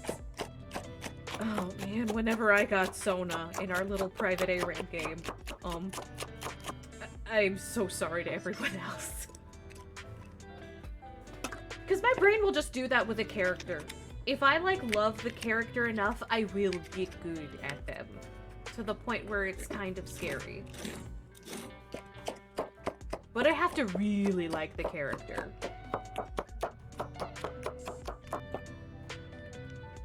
Lore-wise, too, not just appearance-wise.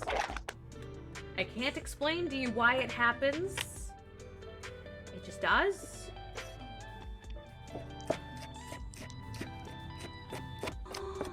But yeah, it just now registered that they're making mini omelets in my head. I'm sorry. I was talking League of Legends when I was missing fucking mini omelets.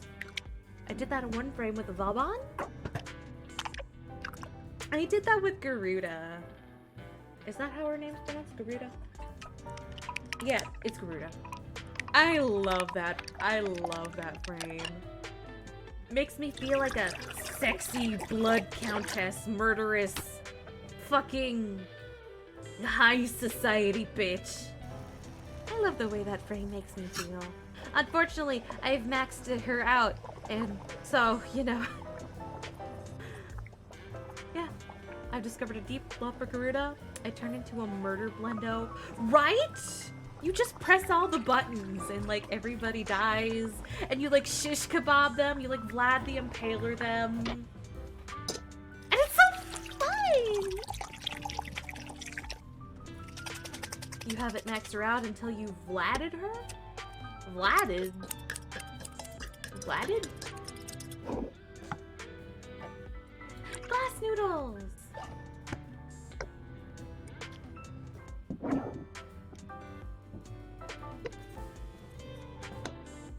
Forma her 30 times? Oh yeah, I forgot Forma's a thing. I may consider getting back into Warframe just to Forma Garuda 30 times. I love her, okay? Although I just haven't been in the mood to deal with Warframe's shenanery lately. It's so grindy. It's a good game, but it's so grindy. Which is why I haven't played Final Fantasy XIV in ages. I may get a hit squad in to play 14 with me. Not necessarily good players, but just people I like spending time with.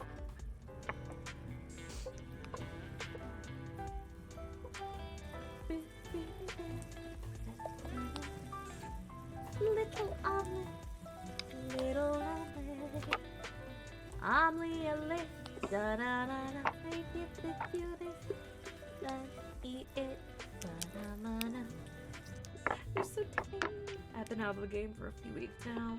Yeah, my main problem is that all the shit I really want to do I have to pay for, and once I become a paid account, there's no going back to free.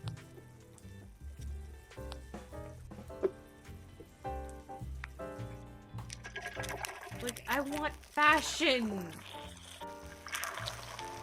I want fashion and RP. That's mainly what I want out of Final Fantasy XIV.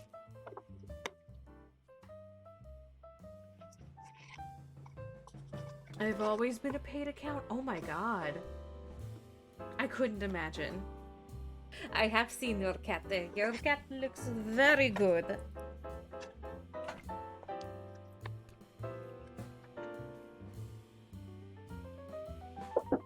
It's a mini omelet. Yes, make a tower out of the corpses of the eggs that you've murdered.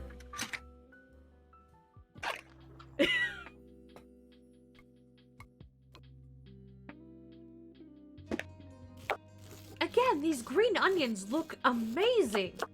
Every time I buy a green onion, it looks like crap. Where are you getting these beautiful green onions? Just seriously. I'm jealous. You don't make corpse towers out of your kills? Well, not on stream, I don't. I used to do that in Oblivion, though. I would get bored, murder a bunch of NPCs, and then, like, play with the bodies. Like a cat.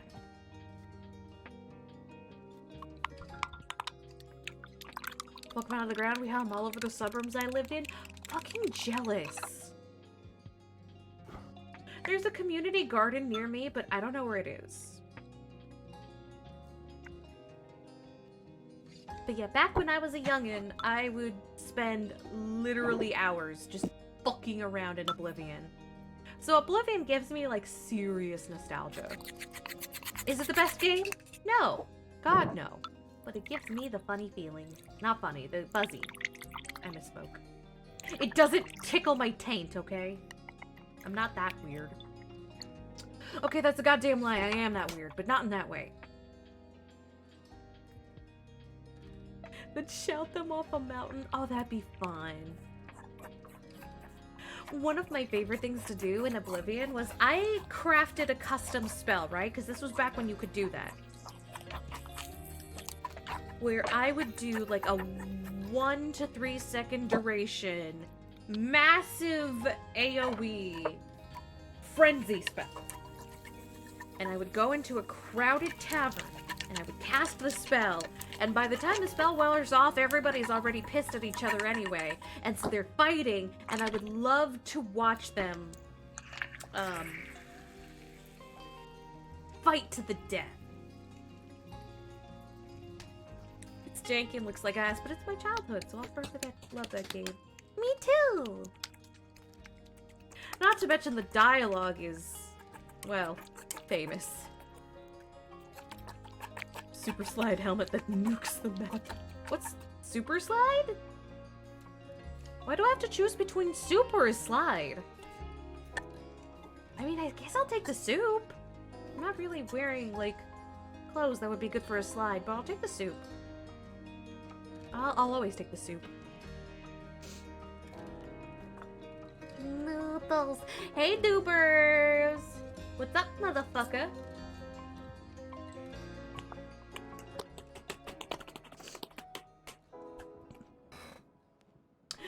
Oh!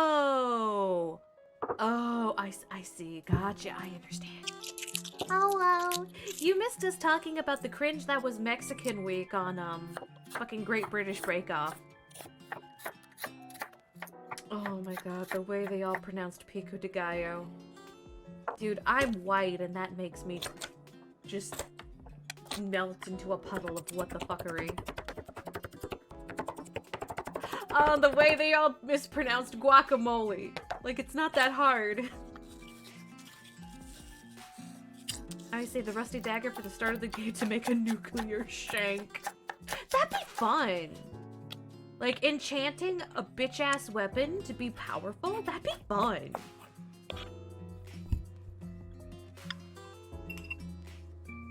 Oh yeah, the way they don't, like, taco.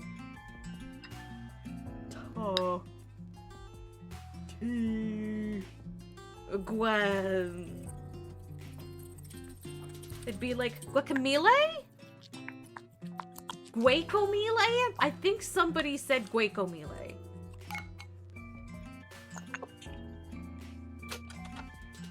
The way these fuckers mispronounce basic ass Spanish words was not great. Like, They had to know that Mexican Week was coming up, so you'd think that they would be like, okay, how do I say these words that are probably gonna come up?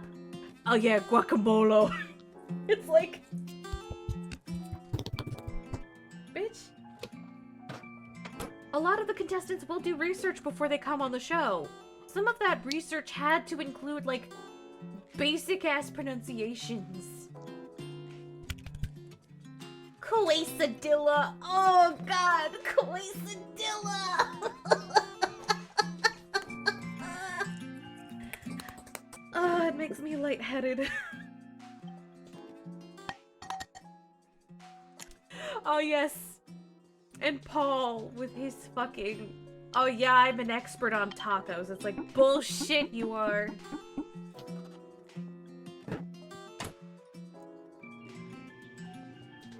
Paul, the only thing you're an expert on is cheating on your wife with a woman that's like 20 years your junior. Shut the fuck up.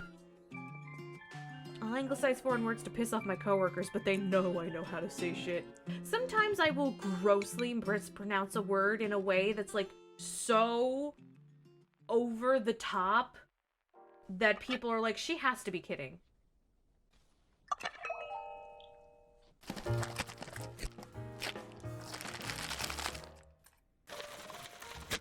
Like, I forget what's the one I use the most often. I think it's like Army Dildo or Armadillo. You know, shit like that.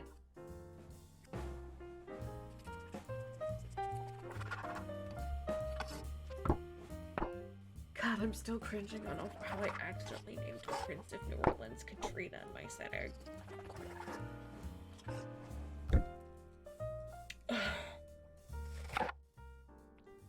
It doesn't help that she's already cringe as shit. I described her as wearing rainbow decora, and she has a Pikachu purse, and like 7 Tamagotchis. Why exactly is the name town? She's the Prince of New Orleans.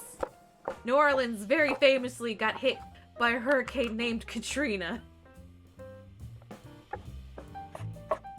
I remember at the time, I was in a cult. This was when I was in that one cult. And the leader, the teacher lady, she was like, yeah, they deserve this because they were so sinful. And I didn't say it out loud, but mentally I was thinking, bitch, what the fuck? Army Dildo is just the young, bright-eyed Midwestern boy that the Division K sets his sight on. It's a coffee bean. It's a coffee bean. But yeah, they asked for the name of the prince, and I panicked and said the first feminine name I thought of, which is, unfortunate.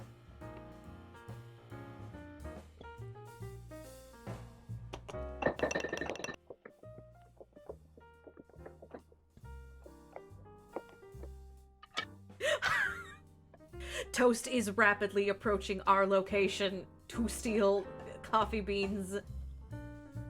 Army Dildo. Homemade garlic butter. That's what I need to do. Make some homemade garlic bread. Dude, it'd be so easy. I could do that. I should do that. The fact that I haven't done that is a crime. But yeah, so Zakarik's character tried to shoot Prince Katrina.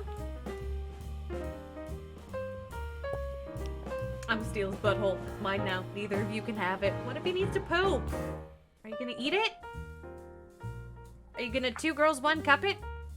What if he needs a shit? I'm just making sure that you'll take care of his butthole before I give it to you. A butthole is a big responsibility, Toast. Like a puppy. I guess you could say he's shit out of luck. Wow, that echoed. I need more soundproofing in here. The little sheep coaster. Hold up. Hold up. I need to look at the sheep coaster again. Wait. It says something. Leisurely and pleasantly. Oh. femboys don't poop, silly. There's at least a monster cannon. I feel like Poppy's butthole isn't that big of a responsibility. Well, not in of itself, but taking care of it is. Because anal's a lot. I only have a passing knowledge of how to do anal, but it's a lot of mate. You gotta. I just cracked a monster as you read that. Well, Tika, you know where that monster can's gotta go. Up your butt. That's where it goes. Whole can up your butt.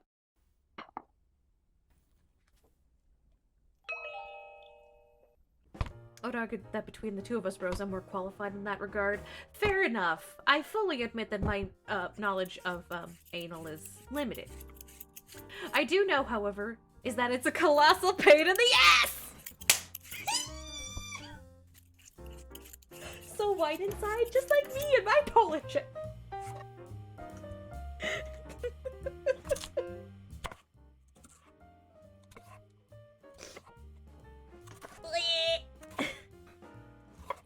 Only if you're bad at it. Yeah, that's true. Or ambitious. I am nothing if not ambitious. The very first drawing I tried to draw a person, like a human being with no references and no anatomy lessons. For my first novel, I tried to fucking write a whole trilogy instead of just a one-parter. I have the too much gene. It is in my soul. And I don't think even death will cleanse me.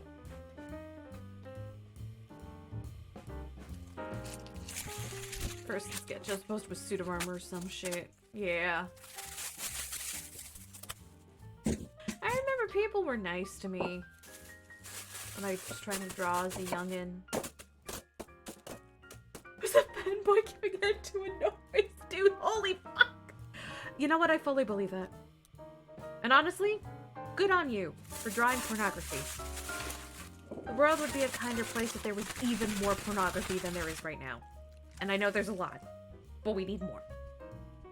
My first D&D creation, I tried to build a whole ass world. Me too!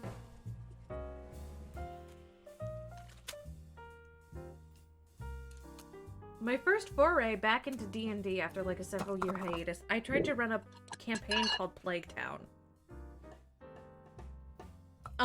That went in a way. Like, it really went in a fucking way. I feel like I could run Plague Town these days, although I'm not sure I want to, considering, you know, although Plague Town has a certain charm to it, you know? Like, it's fucked up, but there's also some dark humor in there.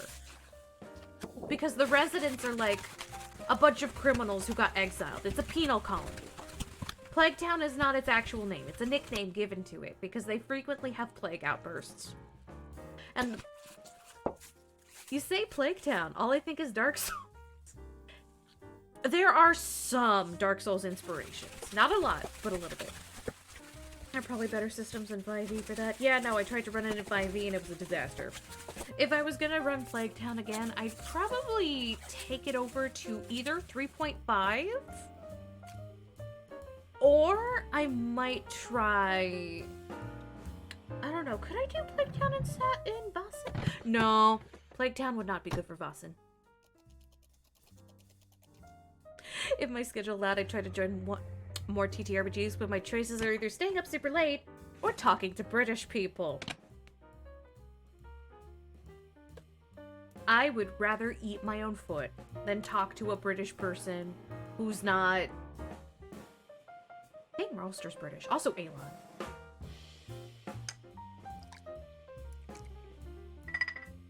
But yeah, I'm not sure I'm equipped to run a 3.5 campaign, because I love 3.5 as a player. I'm not sure I'd be a very good dungeon master for it.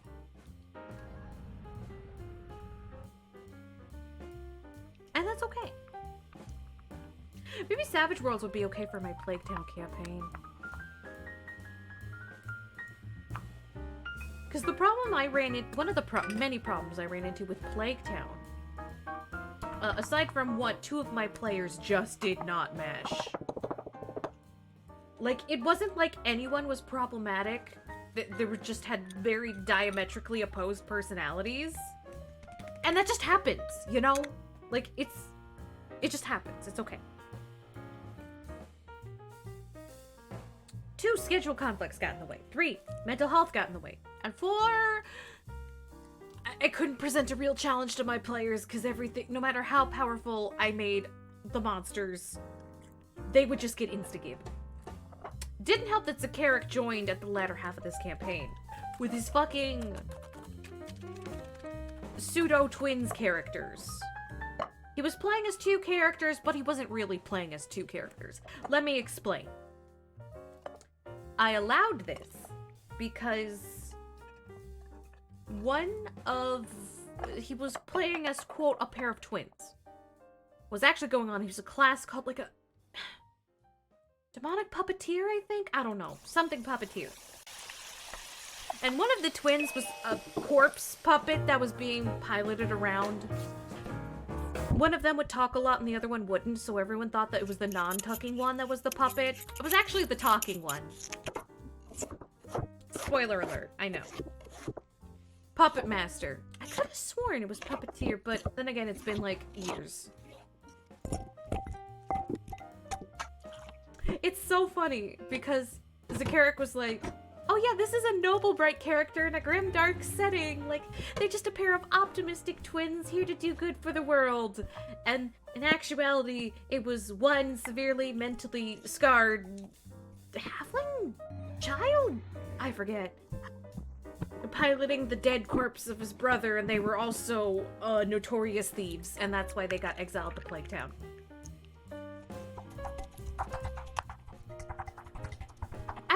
As a GM, I love when players make like severely fucked up characters with a little bit of a fun little secret. Halfling, thank you. Which is why I'm looking forward to my Drakengard campaign, because I'm making it pretty much standard that you make a fucked up bitch. You got it. So far, Murloc and Zakaric are the only ones who've like really made a definite. Oh no, wait! Coffee Beans also made a definite character for that campaign. He made the miner who got trapped in a cave-in, and as such can't even stand to look at the sight of gold because it makes him physically ill because it reminds him of the time that he almost fucking died. I like that character a lot. He was gonna make it a dwarf, and then I was like, dwarves don't really exist in Dragoneer universe. Fairies do, but they're assholes. They're dicks.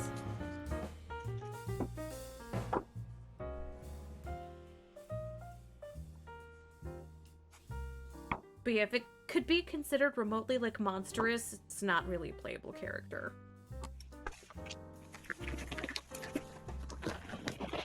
Side question, did he eat his fellow miners? No. What happened is he was stuck in claustrophobia hell and he dug his way out with just his pick. Dwarves don't exist? Heresy. I think they do, but they all died. I'm not sure. I don't think they ever existed. It's one of the two. I'd have to look it up. But I'm pretty sure they don't exist.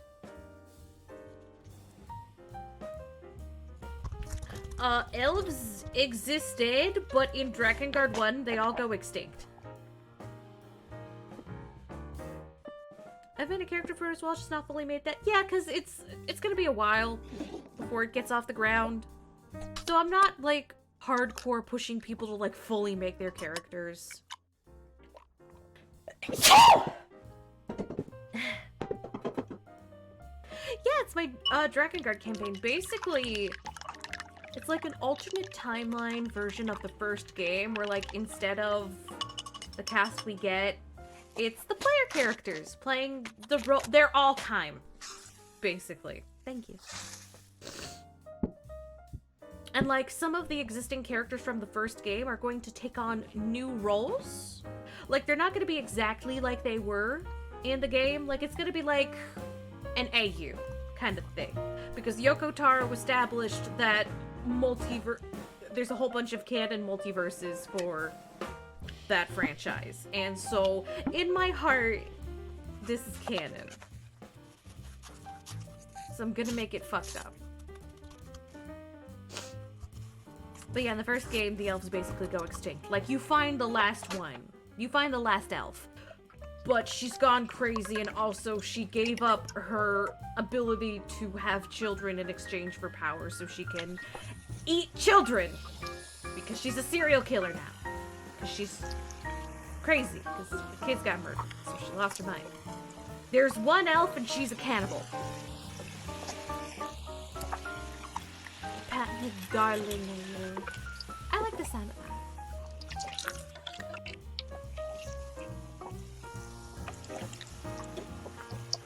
But yeah, I'm putting a lot of love into this campaign. There's a lot of thought has gone into this already, and it's nowhere near starting. Like, it's changed systems 3 times, but I think we're gonna stay with Savage Worlds.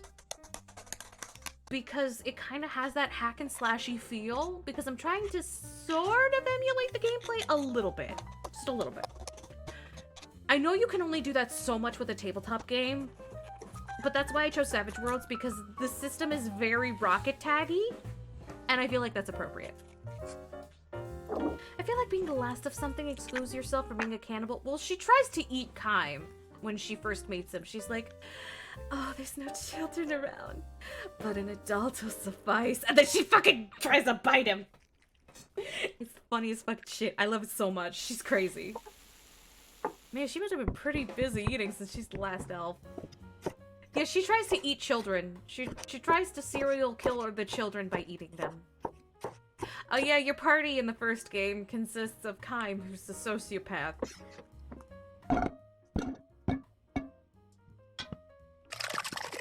How do I refer to Leonard on stream without getting banned?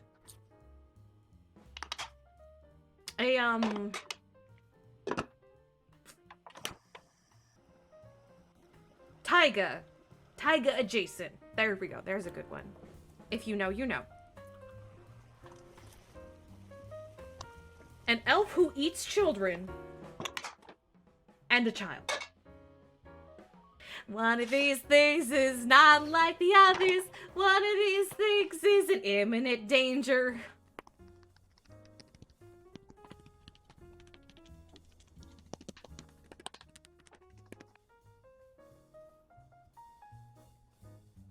Because the theme with the first game is like RPG tropes taken to an extreme.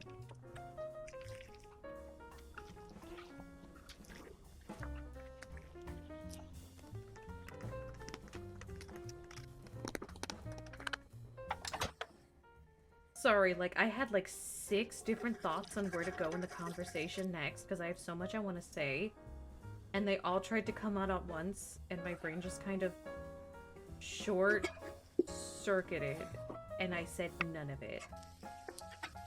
I literally have so much to say that I didn't say shit. It got roadblocked.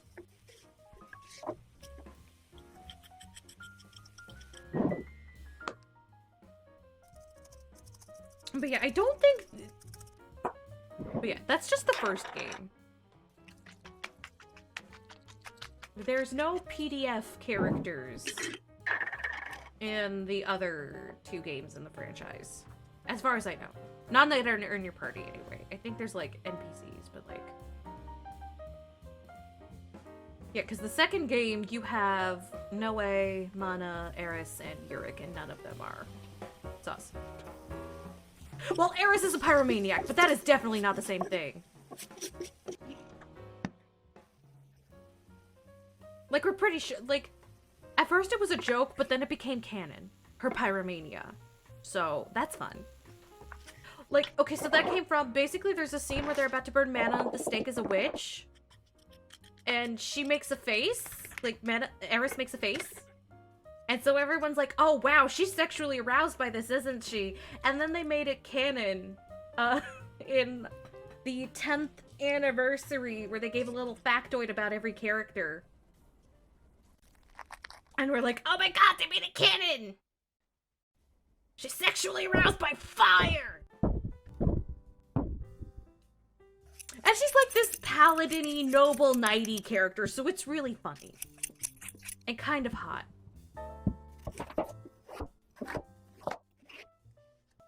What? Did I say that out loud? Yeah, I did.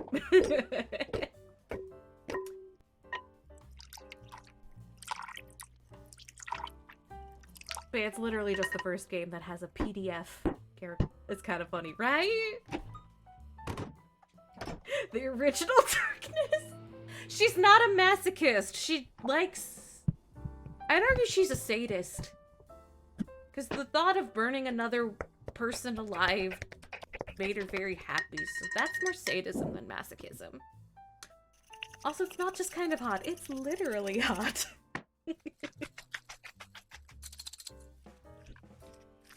Alas, poor Yurik. He deserved better. I understand why he had to die story-wise, but man. Poor dude. He's a cool dude. He has a giant hole in his chest. It's fucked up. It's the most extreme pack mark we've ever seen in any of the games. Most of them, it's just like a little tattoo that you get on a relevant part of your body. But Yurik's pack mark was literally a hole in his fucking chest because he doesn't physically have a heart anymore. And there's some weird markings around that, but it's just, you can see through him. You could play peekaboo with the man. You could, like, stick things through him. Like, put your fist through and, like, wiggle your fingers at him and be like, peekaboo! And he'd be like, oh my god, seriously? Fucking stop it.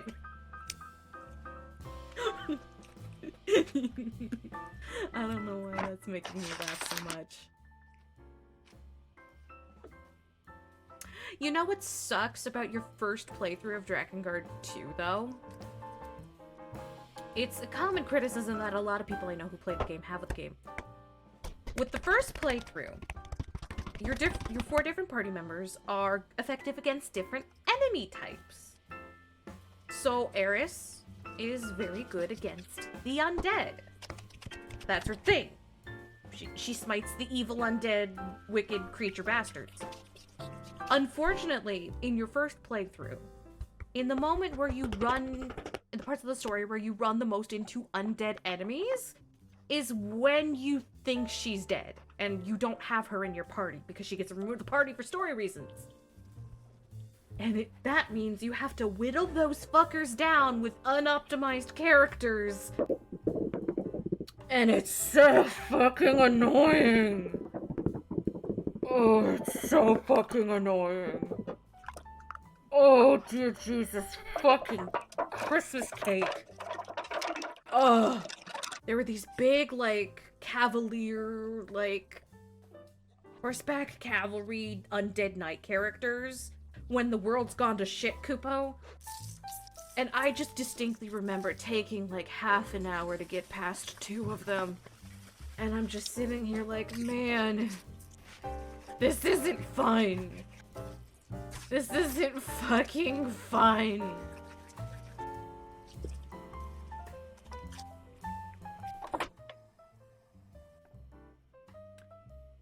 And you have to go through all 3 playthroughs of progressively difficulty, to get the 3 different endings. Speaking of Drakengard, are there any plans for the Draconeer info dump stream is happening?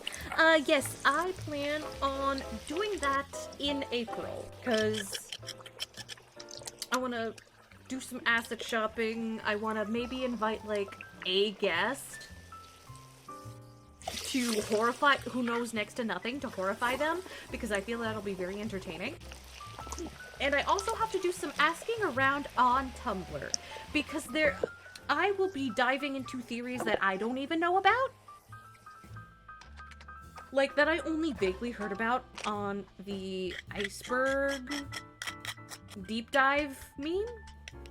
Like, there's shit I don't even know about, and so I'm gonna be learning about that on stream in front of you guys.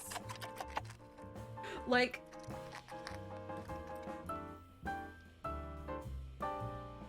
I got pretty deep on the iceberg, on the Draconeer iceberg information meme, but I did not reach the bottom. I knew a couple things at the very bottom, but not most of the things at the very bottom. So So I plan on getting information about that. Oh, that looks so good! But yeah, I'm gonna take some time to really prep that. I may do that earlier. May do that sometime in March. Depends on how well the prep goes. But yeah, it's gonna be a whole thing. Like, it's gonna happen on a Saturday. Because Saturday is when the special shit happens. Or I try to make special shit happen on Saturday. But yeah, that's gonna be real fun.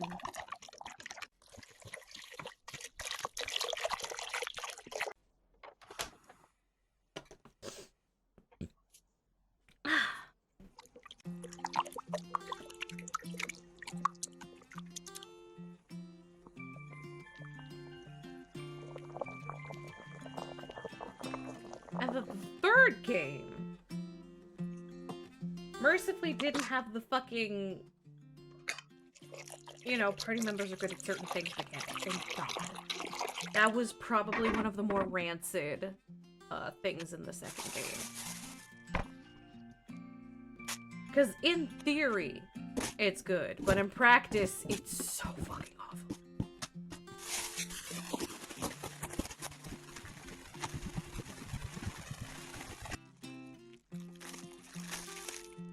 Sorry, I'm zoning out again. Because I woke up late, so I didn't get breakfast, because, I woke up at, like, 1 in the afternoon, and went, oh shit, my stream! And panicked, and ran on here. Because, again, slept like dog shit. Absolute dog water.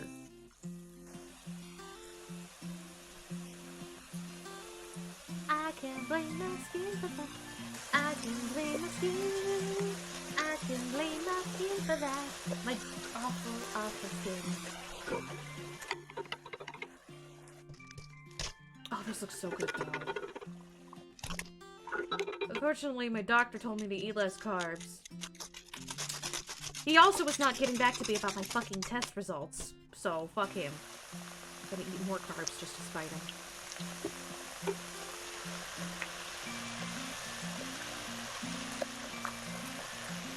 I'm thinking after this video ends, I'm gonna end stream, because I need to get a meal, and I also want to try and clean up the house a little bit, because Coffee Bean and I are trying to get some more couples time in. You know, where we, like, spend the time together, snuggle on the couch, talk about a bunch of stuff. Which is another reason why I moved some streams to, like, the middle of the day, so that way we could have more evenings to, like, hang out and do stuff, potentially. Like, maybe go out, get a drink at the nerd bar, or... I'll see how he feels about the idea of going out tonight, because if so, I want to try and hit Mr. Max. A million. I forget what the place is called. Damn, I came into a vigorous potato beating. When you have no meat to beat, so because you're vegan, so you gotta beat the potato instead.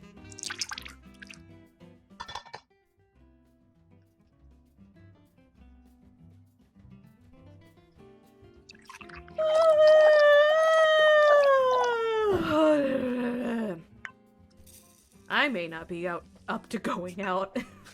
Because again, I stayed up till like 6:30 in the morning, not willingly. I wanted to sleep, but my skin said go fuck yourself with the cactus.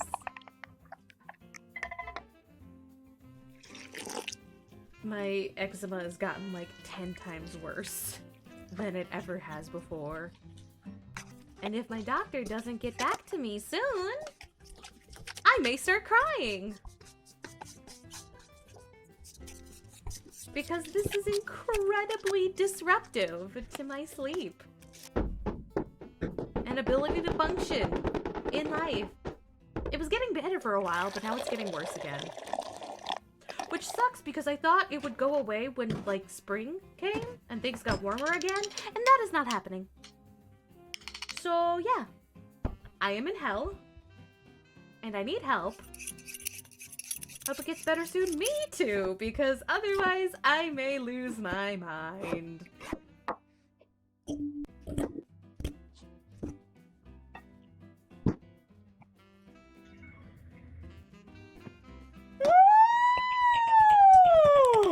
Yep, here comes the part of the stream where I start yawning. I spent all my energy talking about Great British Bake Off and Drakengard. Hi.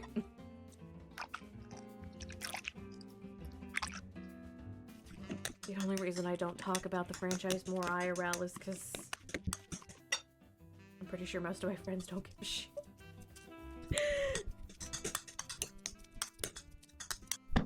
Is it even possible for Rose to get more unhinged? Yes! You'd be shocked at how much I'm holding back, even right now. This is me with about, like, 3 filters on. When I first started VTubing, I had, like, 5 filters on. So we lost 2 layers of filters. We've still got, like, 3 more to go before we reach true unhinged status. It can get worse from here. It's not pretty.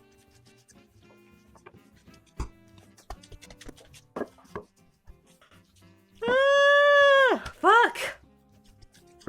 Can I stop yawning, please?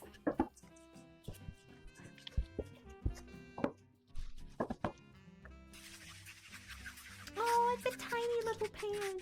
It's so small. It's so very small.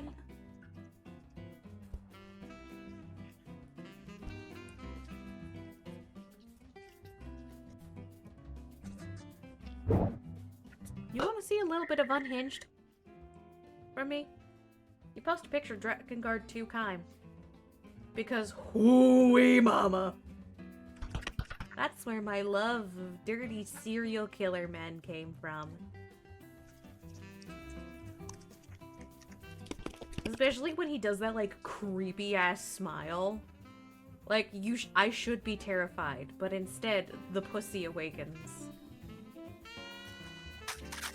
Suddenly, penis is awake. And I know that's not a normal thing to be, like, excited by. I understand that. Doesn't stop me.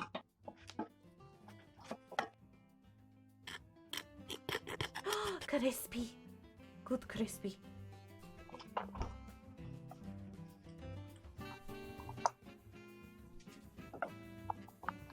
Hello, Chiffon. Hi. Are you my little man? He's such a good little baby man. So sweet. So small. Isn't that right?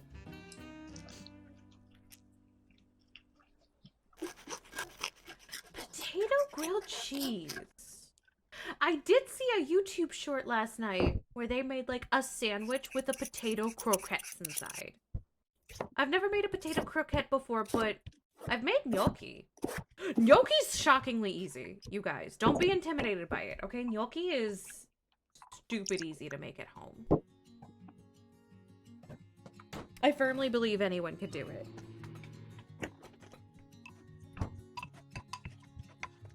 So if anyone ever upcharges you for fucking gnocchi, I'll fucking throw potatoes at their face.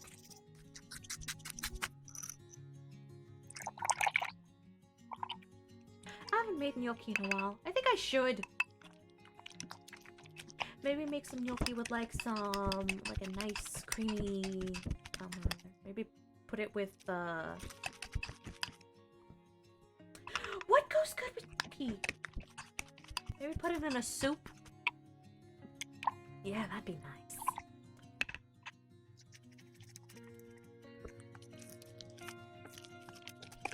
Coffee Bean prefers his gnocchi a little quote-unquote improperly made, where it starts to get a little chewy, is when you've over-kneaded it.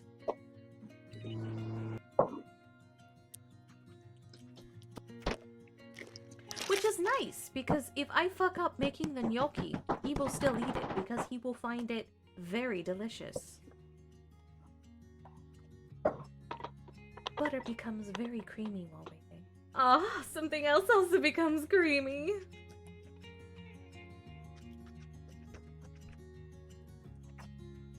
Mayonnaise.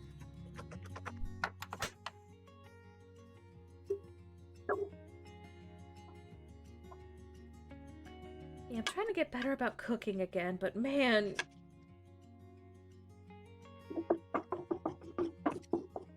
I think one of those filters failed. I think so. Yeah, we had a temporary filter failure.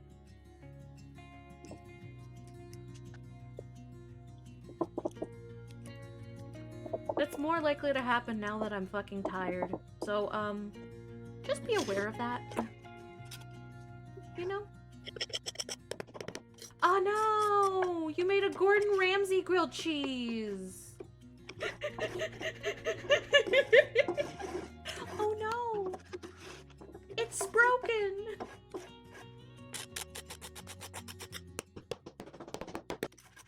I trust y'all have seen that one Gordon Ramsay grilled cheese. The one where it's like half raw, half burnt. It's fucking awful. A lot of my trust in him as a chef got fucking shattered after that grilled cheese incident.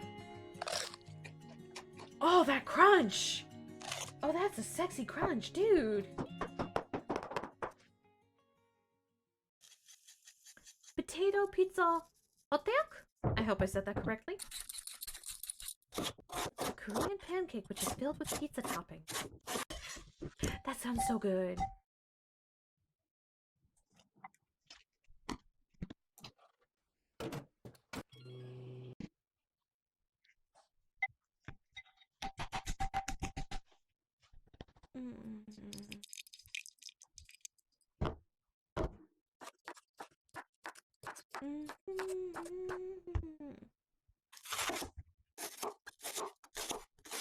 Wait, shit, I'm streaming! I made a chicken pot pie yesterday. Nice. I love chicken pot pies. I haven't had a homemade one in a while. I should try to do that sometime. I was gonna make some cookies last night and then I got tired. Like right now.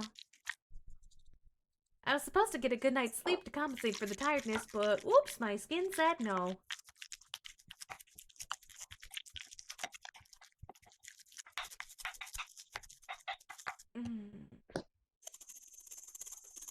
Sleepy. Maybe it's time to end stream. You know what? Yeah, I'm gonna end it a little early. I'm sorry, guys. Considering the fact that I almost quite literally fell asleep on stream. Let's go find someone to raid. Maybe. Let's see if I can find somebody to raid.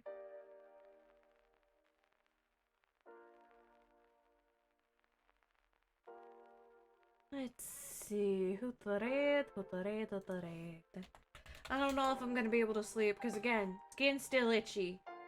Let's